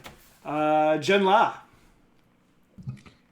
So quick question. Sure. Would the training with the Griffin and myself allow me to have kind of imparted some of my roguish ways on him? Basically what I'm asking, can I use my bonus action stuff on my Griffin? So dash disengage. I would say no. Okay. I would. Totally. Oh gosh, that's tricky. I don't know. I'd have to say no, because as a mount, you're still limited by its dexterity and what it can do physically. Yep, totally. Like if you were to hop off somewhere, then you could do your thing, but while you're on it, you're kind of limited to what it can do. Okay. I think it would be circumstantial. Nope, totally okay with that. I'm going to kind of call out after the two of them. Milos, Geo, be very careful. We don't know what's in the mist. Oh, geez, and I'm gonna take off after them. Okay. So you close the distance. You're right up next to the Colossus, and you look at it and you see that it's just pure ice and rock, and you see that it's at its joints, like at its shoulders, and if you look down like towards where its legs are, you see more glowing spots, as if it's got like you look at it and you think almost like an octopus has 8 brains, one to control each of its legs. It's kind of like it's almost got like a nerve center in different points. Do you have a bonus action you want to use? No, I do not. Okay. So I'll just kind of rush after them and oh no. Okay. This is the worst. Why are we doing this? Okay, that's your turn. Next, we're gonna have a couple of whites attacking Lottie because she's down in the middle of them now. Let's see. That's gonna be a 16 to hit and a 19 to hit. Both of those will hit. Okay. Oh, cool. One for 3 points of damage, one for 6 points of damage. Okay. Halved because I'm raging. Halved because you're raging. The other one that was right next to you missed terribly, didn't hit you. So back to the top of the order. Shale, Geo, and now Jen-La, you see this creature sitting astride, this tiefling sitting astride the this awful beast of a horse, suddenly take notice of you. Doesn't move his lips, but you can hear him in your head, and he just says, "Yes, the obstacles.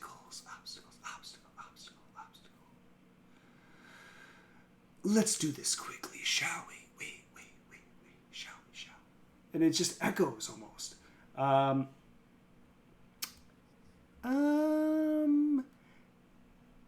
he... Before he does anything, I'm going to use my reaction to make him make a wisdom saving throw. Okay. Okay. DC 15. Okay. What are your... This is my stone rune. If I activate it, if he doesn't succeed on his save, the creature is charmed for 1 minute. Wow. Is a wisdom save of 15? Yeah. That could be handy. We just tell him to go away. That works, right? Problem solved. We can go home. Let's go make hot cocoa, guys. We did. It failed. Did I just break the DM? It's going to use its legendary resistance for the I day. knew it. Damn it. That's good. That's nuts. Okay. I rolled a 7. He has a +5. So he rolled a 12. Oh, man. That would have been cool. All right. That's spent. Okay. Interesting. Okay.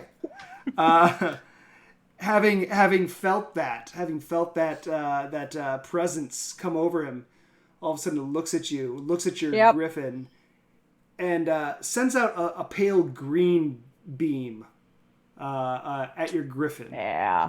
That's mean. Make a this is going to be a Constitution save for the bird, which I believe the bird has a +2? Have it up. +3. +3. Did I manage to get within 5 feet of him? That's a dirty 20. Okay, you save. So it's only gonna take half damage. You got the stats for HP on those birds too? Yeah, 59. Okay. All right. Oh gosh, man, I'm rolling like crap. It's almost good, guys. Sounds like you need new dice. I can probably help out with that. I can probably assist there. So that's gonna be 27 damage. You see this pale green light hit your griffin, and you see that his flesh like start to wither a little bit, and then it just kind of flaps its wings real hard, and yes, it is half. So the 23 to 11. 11 points of damage. Did I manage to get up to this creature on the horse, or are we still a little further away? You're still. You're within range of it. depending on what you want to do, I would say you're probably 5 to 10 feet away from it. If I am 5 feet, I would like to use my reaction for Mage Slayer and give him a good old stab. Oh, gosh. All right, I'll allow it. Oh, yeah, using that training. That would be This was a coordinated attack. We've done this before. that would be a 27 to hit. Jeez, yeah, that'll hit. And do I have any allies based with him? Does the Griffin count as an ally for sneak attack? I'm on it. I'm on right next to him. She's right. I'd say he's definitely distracted by Geo right now. Okay, perfect. So that would be. Sorry. 7 from the dagger. Oh my gosh. And then 5d6.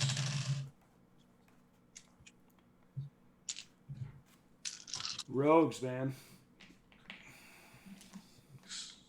17, 19, 20 sneak attack damage. Jeez, oh Pete. I love sneak attack. I love sneak attack so much. Sir, if you could stop doing that, please, and just leave. Please leave. Please. Okay. You did not knock him off of his nightmare. His what now? You did not knock him off of his mount. But you did see his face just completely just rack in pain. And you see his eyes stop glowing for a moment. And you make a quick perception check for me, Junma. That would be a 26. You see this pendant that he's wearing that's been glowing as well fade slightly. It still has a little bit of a pulse, but it's not as bright as it once was. Looking around, you see the Colossus is starting to slow a little bit. Would I be able to call out anything by chance? At your turn, you can. Okay. It's going to use... No, it can't. It's not going to do that. No. Okay. That's its turn. It's going to actually... It's going to stay right there. All right. Toman. That's me. Yeah. Yeah, so, I'm real proud of my troops, but, some of them are doing it wrong, so I'm definitely going to yell, hey, we're Air Force. You're supposed to be on your birds. What are you doing on the ground? Just like a good commander should. And, Okay. Do me a favor. Make two initiative roll. Just make one initiative roll for the rest of your troops. And I'm basically just going to have them harrying the whites to try and keep them from climbing up onto the rampart. I rolled an 8. Do I add my modifier? We'll give them just a +2. Just a basic, so 10. So that'll put them right in the middle of the pack. Actually, no, that actually puts them above most of you. Yeah, because we're a little slow on the uptake this time, Okay. you know what I'm saying? I'm going to put them right after Geo, I think. Is where that lands them. And that's literally just them they're going to be harrying whites. So troops. Okay, so you put them into action. Yeah, get them. What would you like to do? So just to paint me a word picture here, I kind of swooped in, swooped back out, and then I saw all my troops here. Lottie and Stefan went down into the fray, as it were, right? Yeah, Stefan was kind of did what you did. Went down there and attacked a few. Lottie just took a dive. Yeah, she, we tried to break her of that, but she really just likes going in there with the teeth and the claws and whatnot. But, yeah. And Milos, Jinla, and Geo are swooped into the mist and were assaulting Nightmare Rider, right? Yes, correct. Okay. Well, I can't let my troops go in there alone, so I'm going to charge the Nightmare dude too. Okay. I'd like to come in above them. So if they're kind of assaulting head on, I'm going to come in Come in out of the sun, as it were. Okay. So you fly up. Again, it's the same kind of thing where you're gonna have to use your action to get the rest of the distance to them. That's fine. So you kind of swoop up and then you dive back down towards them, coming out of the moonlight. And then on your next turn, you can let loose. Well, no, as a bonus action here, I'm gonna yell a war cry of fearsomeness that's gonna be like, oh, and let loose with my Eldritch Flamethrower, and just kind of torch this mofo. Okay. What's the save? 17 dexterity. He does not make. He's taking full damage. Yeah. I'm coming, troops. So that's 3d8, which is 16 damage. Fire damage, if that matters. Okay. Okay. He's going to take his one legendary action at the end of that turn. And you see him concentrate again and snap. You can almost snap. You almost hear this cracking noise. And his eyes light up again. The amulet lights up. And the Colossus starts moving towards the mountain again. Okay. Shale. All right. You now have probably six or so other Griffin riders with you and Lottie kind of going down and back and forth at these whites. Okay, so if I was to leave this group that's taking care of the whites, would the rest of the group, do we have the numbers to take, or at least to keep them from advancing, or am I required to help keep the advance? That's completely up to you. That's completely up to you. As of right now, they come down and as a rule of thumb, I mean they're knocking down. I'll say. I mean every pass, they're probably knocking down 5 or 6 of them. Okay.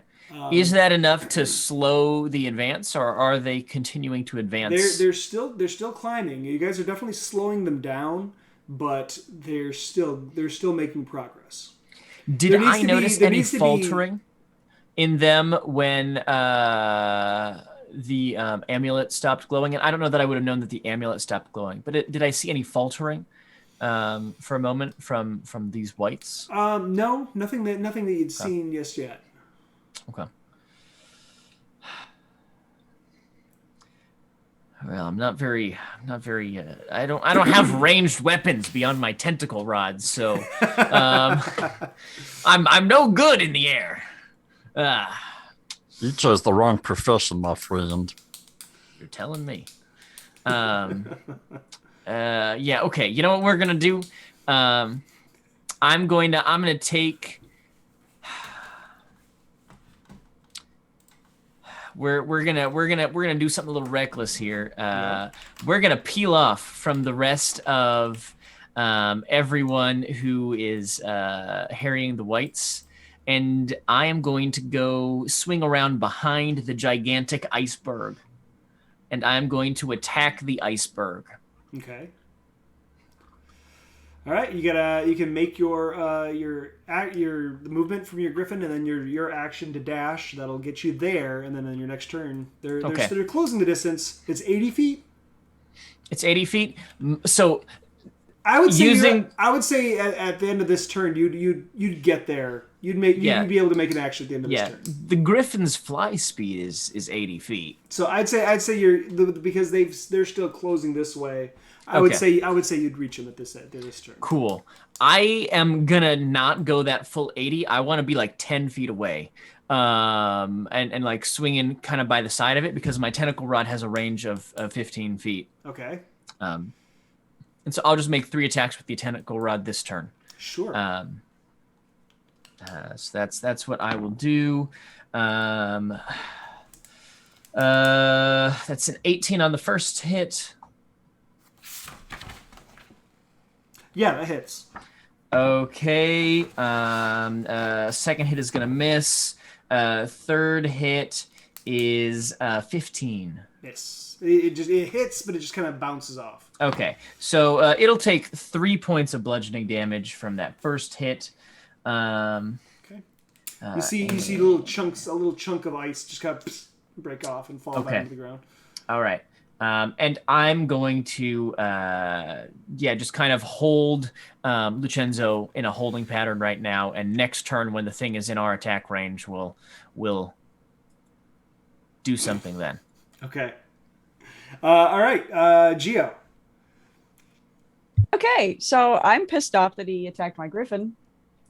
And I am going to bonus action do another one of my fun class things I thought would be kind of cool. Where are you? I'm going to activate my giant smite. I now become large. Oh, shit. Yeah. Advantage on strength and saving throws and checks. And so I have a very large griffin. It's you and the griffin? Just me, but I picked a very large griffin as my griffin. So that I could do this. You did. Specific. She did. Yes. Okay. Right, so I can do that. It's a bonus action, and I'm going to make 2 attacks on Senior Glowy with my sword. Because I don't like him at all. Understandable, really. Okay. This is for hitting my griffin. And, oops. Off the table, doesn't work. First one is a 18 to hit. Shield. Okay. Second one. Well, sucks to be him because that's a nat 20. Oh. Get him. Okay. I'm pissed. So there. It's 2d6 plus 4, and because I did that giant's action, I also get an extra D4. 1d8. 1d8. Yes. Do. 9. That's 13 points of fire damage. Okay. Not great on those rolls, but oh wait, add 4 more to that. So 17. 7. Yeah. Okay.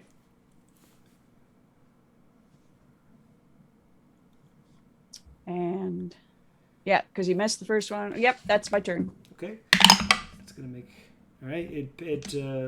He makes his concentration check. Damn. Okay. It is now the. He has to actually make a dex save as well. Oh shit! You knocked him off his horse. Yes. You come up. Does he maintain concentration after that? We'll find out. You come across and you just with this wide arc, and you just like baseball swing almost, and just knock him clean off of his horse. Wait a minute. That was nat 20's a crit. Yeah. Aren't those dice doubled? So it would be 34. Except for the plus 4 part. So it'd be the original 17 times 2? Right, 34. Plus 4. Okay, so 38. Yeah. Jeez. Okay, well that makes a difference. Sorry, crit rolls. I almost never do this in combat. Anybody who's played D&D with me knows this. Okay, so I'm gonna so he wouldn't have made the save then, the con save for concentration. He is knocked off the horse. He falls onto the top of the giant moving mountain of ice. Dex save to try and grab on so he doesn't fall off. He stays. So he is now clinging on to the top of this ice colossus. The pendant around his neck has faded once again. You hear him in your brain just cursing. He says, "Son of a shit!" Climbs back up. And just kind of looks up and just like this hissing noise coming from him. I hiss right back. Me too. E3. you just see him kind of rage. The troops are continuing to harry the things. Lottie, you are down in the midst of White Central. You are you're all over them. What would you like to do? Yes, my dear. Well, how far am I, as the crow flies, from all of this nonsense going on with this tiefling gentleman? They're roughly 60, 70 feet away. Lovely. Then I am going to apologetically say my goodbyes to the whites surrounding me, kick off the wall, and I will wild shape into a giant eagle as a bonus action. Okay. My fly speed is 80 feet, so I will make it over to where the tiefling gentleman is. Okay. And I'm going to multi-attack him several times. Okay. Right in his stupid little face. Okay. So Get him! first beacon talon attack. That's going to be a 21 and an 18. Both hit. Sweet. No, he used his reaction already. Never mind.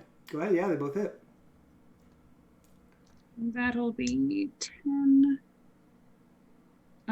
22 points of damage on the first attack. Gosh. And then that's going to be a dirty 20 and a 24 on the second attack. Yeah. I think we broke Randall. You guys are taking And my then- toys away. That's another 20 points of damage. Jeez. Okay. He's looking really, really, really, really rough. I eagle scream in his face. Just like that. Okay. Milos. Okay. We're right next to this giant hulking. It's like you're this giant, like almost like a hilltop of ice floating among the top of this mist, right? And you guys are just kind of herring around. There's a nightmare that's prancing around in the sky with no rider, and it's just going crazy. And then there's an eagle, like pecking at the eyes of this tiefling. Don't mind me. I've changed my plan a bit. Milos is going to he's going to take a slice of grapefruit out of his pack and he's going to crush it between his hands. And as his hands pull apart, you can see all these gears and cogs, like little hamster wheels, but they're filled with mice. And it's all ethereal blue, like it's pulling energy from the snow around him as he casts banishment on the rider. And I would like to use a heightened spell with my 3 sorcerer's points to give him disadvantage on the save. Oh my god. It's a charisma save. Okay. That would have been funny on the mountain. What's the DC? Oh yeah, DC is 16. You're using this on the rider? Yeah, the rider. And I almost feel bad for this dude. Maybe I should jump on his team for a little while or something. Hold on. I'm gonna send something real quick to you guys in our little chat thread. It's just a long stream of swear words. Screwed up his whole plan.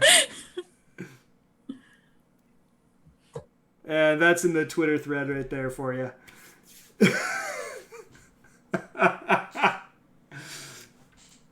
Oh no. So I rolled a 2 and a 3. Yeah. Okay. So if he's from a different plane, he gets banished to the plane that he comes from.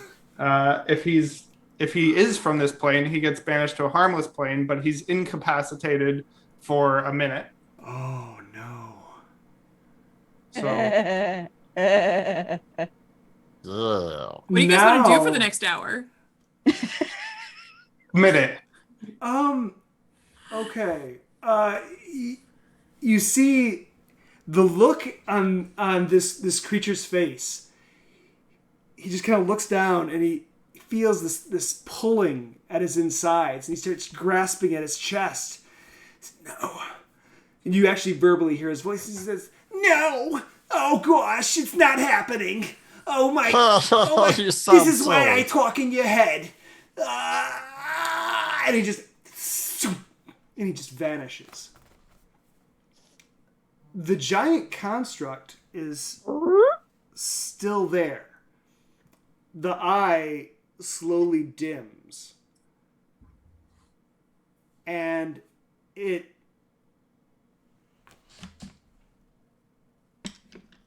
northeast southwest. Let's see which way it goes. 1, 2, 3, 4. Northeast southwest. It falls south, right towards the mountain, right towards the range. Oh. I'm not sure what I've done.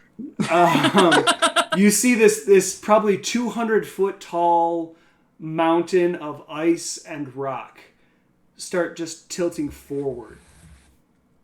And as it starts tilting forward,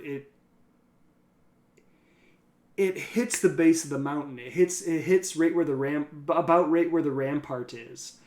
And it just crashes into it. It takes down probably half to almost like like 2/3 of the whites with it, and it just crumbles. You see the arms of it breaking off as it hits. You see the chunks of ice shatter and explode and go flying pieces everywhere.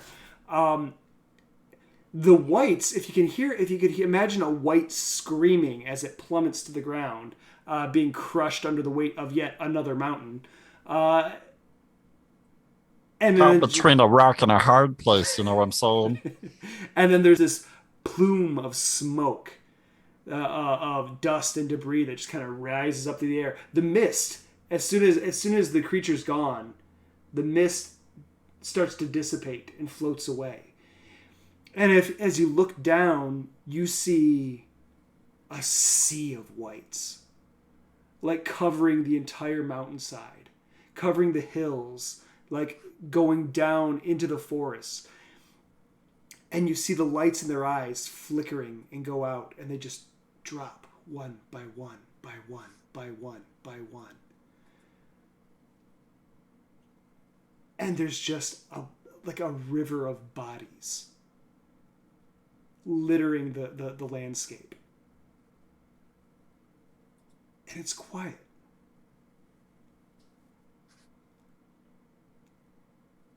The troops that I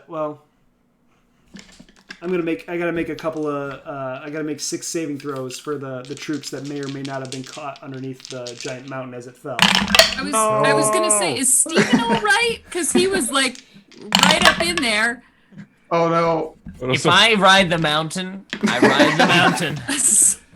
Timber! Like to call out. 2 of the other troops survived. The other 4 were crushed underneath. Well, I mean, because they were constantly going down, and they were just crushed underneath it. 2 of them, and 2 of the griffins managed to get out. I rolled really poorly for them. It was like a DC of 10, and 2 of them made it. The landscape is just littered with rock and rubble and debris and dead things that are just fallen where they lay. The troops come back to the rampart that's still there. There's a good probably chunk of it that it's been broken away and fallen to the ground. And as you all kind of fly back and land, you realize that was a real close call. That could have gone much, much, much worse. Justice or Toman, as you land and you climb off your griffin, Turtles. You climb off Toodles. You pull out your the ring of lights in your pocket again, and you look at it, and you see that the lights of every other fort or keep has fallen except for the nest and Fort Wyrmroost. And then what you see in the center of this is one larger gem. It's the same make as the others, but it's in the center, and it represents the citadel itself, and it is flashing vibrantly. It is violently flashing and flashing and flashing. You reach around your neck and you feel the pendant, and it's warm to the touch. The pendant that you have as the commander of these knights, of these Griffin knights, these Griffin riders, it's warm to the touch, and you think back, you harken back to your training when you first started, and you're like, I need to get this back to the king. If this happens, he has to have it. So that's what's going through your mind right now. All right, troops. That was a good job. Hey, Jinla, I know that the rampart's all busted now. You don't have to tell me about that as a safety issue next week. We'll just go ahead and pencil that one in. I would like to say that I did warn you that this would happen. I would like to throw that out there. It was one of your 762 scenarios that we went over in last week's briefing. Mm-hmm. You missed the fog, though. You did have the giant ice creatures. I did have the fog on page 14, sir. Oh, yeah, but you had that as part of the poison thorn barb creatures that were going to attack us. So yes. I think that was a slightly different scenario. We weren't prepared for both those together. I would like to point out that there is no evidence that we are still not going to be attacked by poison barbed creatures. Hey, you know what? That's right. I'll put you in for a decoration. I'm not sure it'll work quite that well in the future. If you can do that, why have we been hanging out here this whole time? It seems like that's a pretty much one and done fix for most issues. Yeah, that was pretty cool, man. I'll be honest, I'm not sure I've ever used that before. I feel like I should have. You know what? I'm going to write all of you up for decorations. You did a great job out there, but I'm looking at my little thing here. You know that thing that I like to keep in my pocket, just in case it vibrates. And it says we got to go find the king. So I think that we should probably descend down into the tunnels and make our way towards the royal family.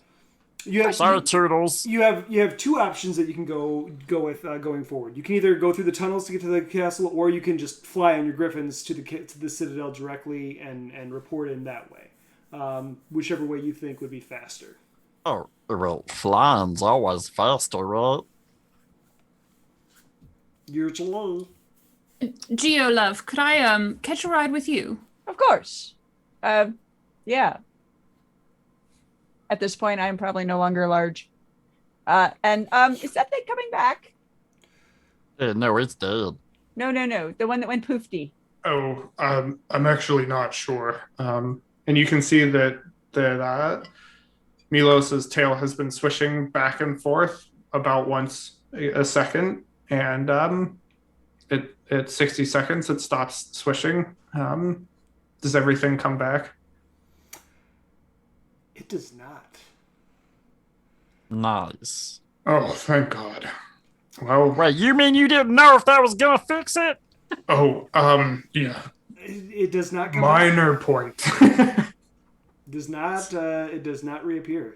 It does not come back. I believe that sometimes they can. What happened to that nightmare thing? Oh, the nightmare is still up there. It's still it sees the mountain crash and it bolts. It takes off into the sky and it flees. Sir, if you'd like, I could turn that into a crocodile. Hey, you know what? It's not its fault. It's just a horse. Let's let it go. That seems rather cruel, don't you think? To let it go? It's turning it into a reptile. I don't know if you all realize this, but it's very uncomfortable for us up here. Yeah, I didn't realize that. I will hand Lottie my cold weather jacket that's in my pack. She'll take it and just sort of like pull her tail up onto her stomach and wrap the coat around all of her. Lottie, I apologize. I cast bonfire right next to you, so you're warmed up. You singe my griffin with your fire, and I will hurt you. Milos, I would like to say first, I am sorry I ever told you to not knock anything over. please continue to knock everything over that you see ever. And part 2, please be careful where you are putting the fires. There's some flammable things next to it, and I'm gonna move those away. Oh. I'll move them back when Genlaw turns away. What is Steven doing while all this is going on? Well, also being reptilian, I'll probably make my way towards the fire. I'm just gonna warm up a bit. Yeah. Okay. For the sake of brevity, to kind of get things moving along here, Toman is right. He puts it into motion for you guys to take your short rest, whatever you got to do, mount up, and then you start flying over the mountainside. I would like to send the other twos down, the 2 remaining Griffin Riders down to the tunnels to kind of cover our exit if possible. Sure. Okay. So yeah, so they go down there and they stand guard at the tunnels to make sure that nothing else comes through. As you make your way towards the Citadel, you see shit flying left and right. It almost literally. No, you guys already covered that once. Oh, okay. As you come down, you're coming down from the north, so you have direct access to the keep, to the main keep of and the castle. And on one of the higher ramparts, you see what looks to be a stone, an ivory, looking like a white stone doorway with like a blue energy crackling from it. And as you kind of swoop in to land, you see some figures pouring through, and you see them immediately slaying what looks to be this large barbarian of a man. And he falls down at the feet of what looks to be 6 men in full platinum armor. Just beautiful, gleaming armor. And as you land with your griffins, you look and you see that these are the direct King's Guard. These are like the 5 men and women that are directly around the king at all times to make sure that nothing ever happens to him. The 6th person that you see is the king himself. Again, just in regal and gleaming and glowing. And as you land, you see that they're talking with these other people that have come through. The king gives a few orders, and they leave. They go through a doorway that leads towards the inner mountain. And then they notice you landing. As we land, you hear Lottie talking to Geo about her anger problems and how that was a very violent outburst on top of the glacier, and how if she ever needs to just like vent a little bit, Lottie's around and available for whatever Geo needs. Just that's what friends are for, darling. It's Well, I know I got a temper, not as bad sometimes as your temper. But you always come back, so you obviously have sort of a experience with this kind of thing. It is sort of my bag, yes. I worry about you scuffing your armor or dying like I come so close to most of the time. I just worry. Well, I appreciate it, but he singed my bird. The king starts walking over and sees Toman and says, "Captain Toman."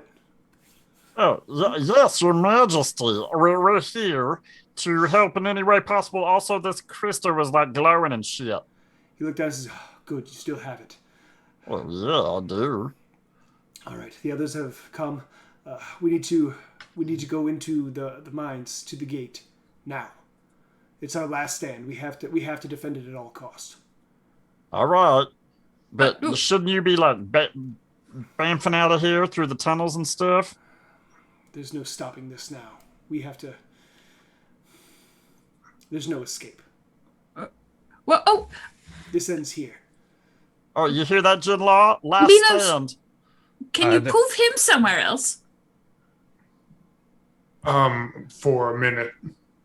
Immediately, like the other guards kind of like raise their eyebrow and like, wait, what? And I put hands on hills, like stepping in front of you, between you and the king.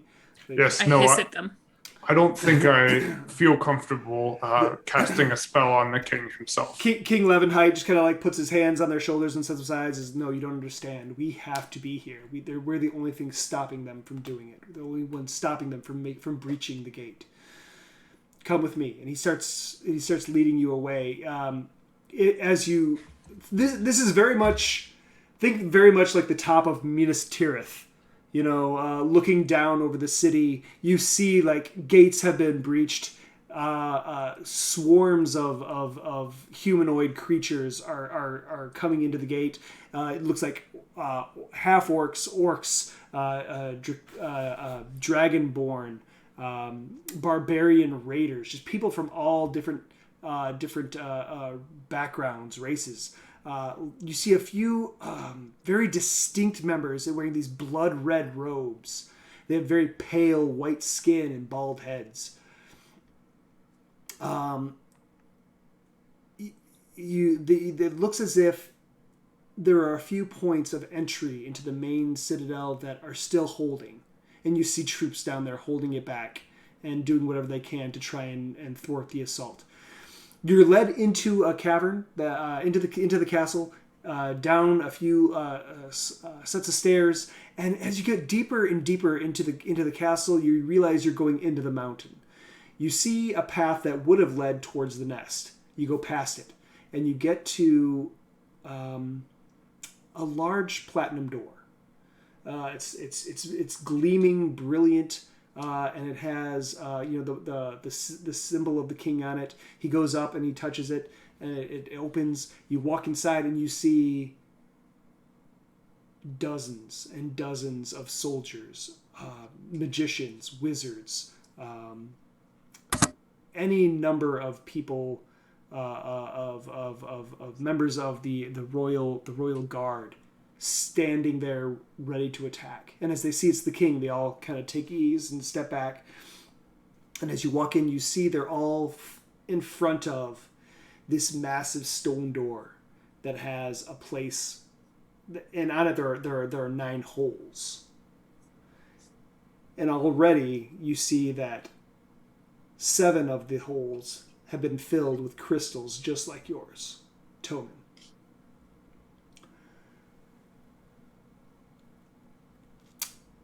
I would like anybody with an arcane background or religion background. Anyone have a religion background or anything like that? No? No religion? No, I'm pretty godless. Okay. You see on the gate in the center of the circle a symbol that is, I would assume it'd be pretty iconographic. I would assume you would know it, but it's got almost like 5 spirals that come off of it, each one in a different color. And as you look at it, you see that this is, you've heard legend, you've heard stories about this kingdom, you've heard about the dragon god that was banished and sealed away before it could destroy the world. And now you see where it happened. You see the doorway that locks the calamity Tiamat away. And you hear the thundering outside, and you hear doors breaking. And you turn around and you look at the gate and you realize that you are a part of the last defense. You're the last wall that's stopping the calamity from being released. You hand your crystal to the king, and he puts it in the wall. One left. And that's where we're going to end tonight. Oh. No. You all lived. You all lived. Was not Frankly, expecting I'm that. floored. It's the bad guy. He had some abilities. He only had 1 legendary save per day. He only had 1, and he used it. He burned it before for this charm spell. Nice job. I can't believe I rolled a 2 and a 3. If it makes you, Randall, if it makes you feel any better, CB one-shotted my big bad in a game I played with him. He one-shotted it, just like. Wait, no, CB, when he was on here, he pulled a Caduceus Clay and he tidal waved a boat, saving his own. He did the exact same thing that Taliesin did on Critical Role. It was ridiculous. Are you kidding me? Anyway, this is a lot of fun. This is a fun group to play with, and I'm super humbled and proud to be able to have you guys come and play in my sandbox a little bit. So thanks for attacking us with winter itself, dude. like a lot of bad things could have happened. Like it could have been a lot worse. Like some of the ideas it's a short stream, you know. I don't want to go until midnight, 1 o'clock playing this, obviously. But I mean, there were a lot of things that could have happened, and the fact that you banished him, Lucigen, is only amazing because he was sent from the hells to try and assist in freeing Tiamat. Nice. Being sent back to the hells is not going to be good for him. Oh no, that's perfect. I love that. That's why he didn't come back. Milos is such a good kitty. Good kitty. Man. Scratch. That was amazing. I only banished him because I was worried about the laser breaking concentration on a polymorph that I was going to try to turn the whole mountain into a crocodile. But I was like, oh, if I get shot by a laser, that's a huge problem. So that was the only reason I went for him. Jeez. We almost had him dead. Sure. Yeah, I think you would have shortly. You guys were landing some really good hits on him. There were a few things, like he had direct control on the Colossus. Taking him out was the way to stop it, for sure. There's no way you were going to take the Colossus apart. It was just going to rip through the mountain. And then I was just thinking the wave after wave of whites. I was interested to see what you guys would do with that. So you didn't disappoint. It was fun. I'm going to say this again. Thanks so much for being here. Let's go around the table one more time. You guys can shout out at the internet and tell everyone where you guys are, if you have projects coming up, anything like that. Lucigen, we'll start with you. So I talked about it a little bit, but the Wyrmling Twitch tour is just a way for us to hang out for a day. So if you want to sign up for that, you can check out my Twitter, but mostly just follow all these other wonderful people in here because they do cool stuff. All right. Nick. Yeah, I actually went completely blank mind at the start. I have a couple side projects I work on as well. I have a DM resource called the Bounty Board. It's pretty heavily on Instagram, but I actually just got a website up and running that it's kind of free encounters that you can go pull if you just need something to insert into your game. And then we also stream a D&D game on Twitch under Heretical Heroes. Yep. So feel free to check us out. And yeah, definitely follow everyone else here. Absolutely. Fantastic. Justice and Diana, do you guys want to do a big old plug for Bard and Barbarian? Yeah, absolutely. I'm looking up Bounty Board on Instagram right now so I can follow it. Cool. Yeah, it's really cool. Yeah. Tomorrow morning, tomorrow's Thursday, right? Yeah. Tomorrow morning we have our bi-weekly news show where we talk about cool stuff going on in the industry, Kickstarters, and then we round it out with zombies. Yeah, we round it out with some sort of survival scenario. We've covered zombies, vampires, ghosts, desert island, fun stuff like that. Whites, that kicks maybe? off at Whites? Ooh, there we go. We have our show notes for tomorrow. Yeah. That one kicks off at 8 a.m. Mountain Time, so 10 a.m. Eastern. Yeah, that's how words work. Yep, you're good at that. And then Friday, we got a big thing. Yeah, Diana? Yeah, so Friday we have part 3 of our 4-part Vampire the Masquerade series called Ash and Ruin. This one is set in Depression-era Chicago. I have an amazing cast for that. I have Justice, B. Dave Walters, Cynthia Marie, Kelly the Opera Geek, and Michelle C. Light. They are kind enough to put up with my shenanigans as a storyteller while I try and kill them. tomorrow night I'll be playing Call of Cthulhu over on Wizard Rex TV's channel, and I just found out that I'm going to be playing in a game for a big event for Cobalt Press this weekend too. So I'm all over the place. Nice. Congrats. You can find me on the socials as Stashmandu or at Bard and Barbarian, either one.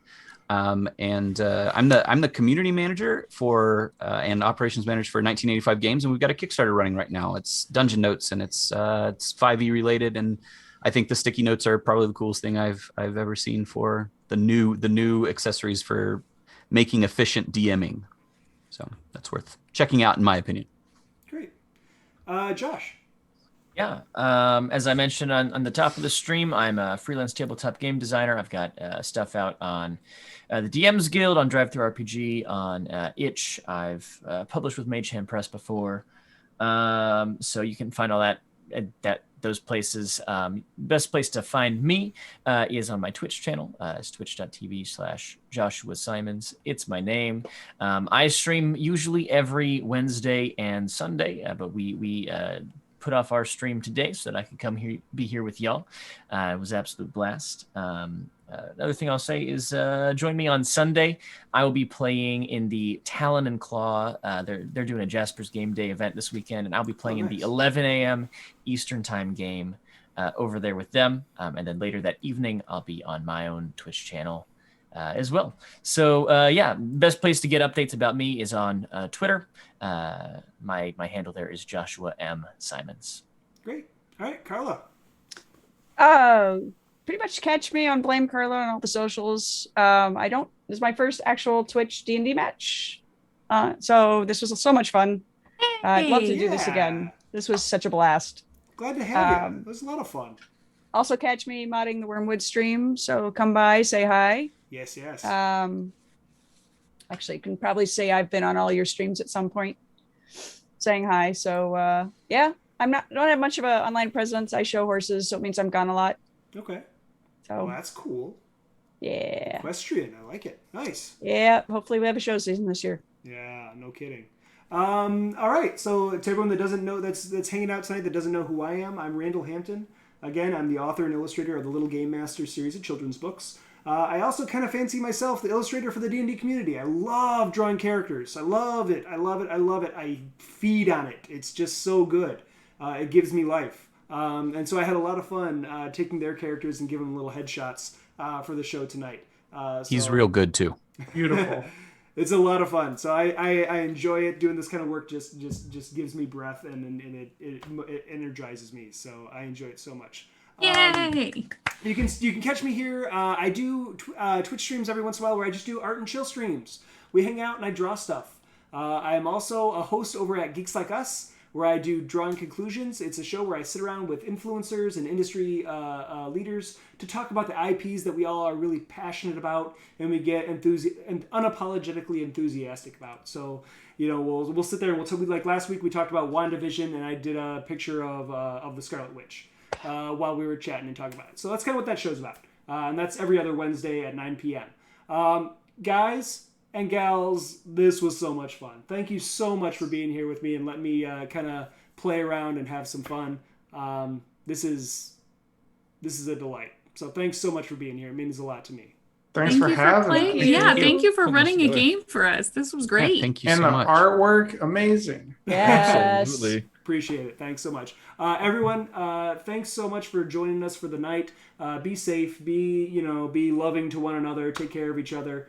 And be safe. We wanna see you here again next time. So take care. We'll be in touch soon. Bye bye.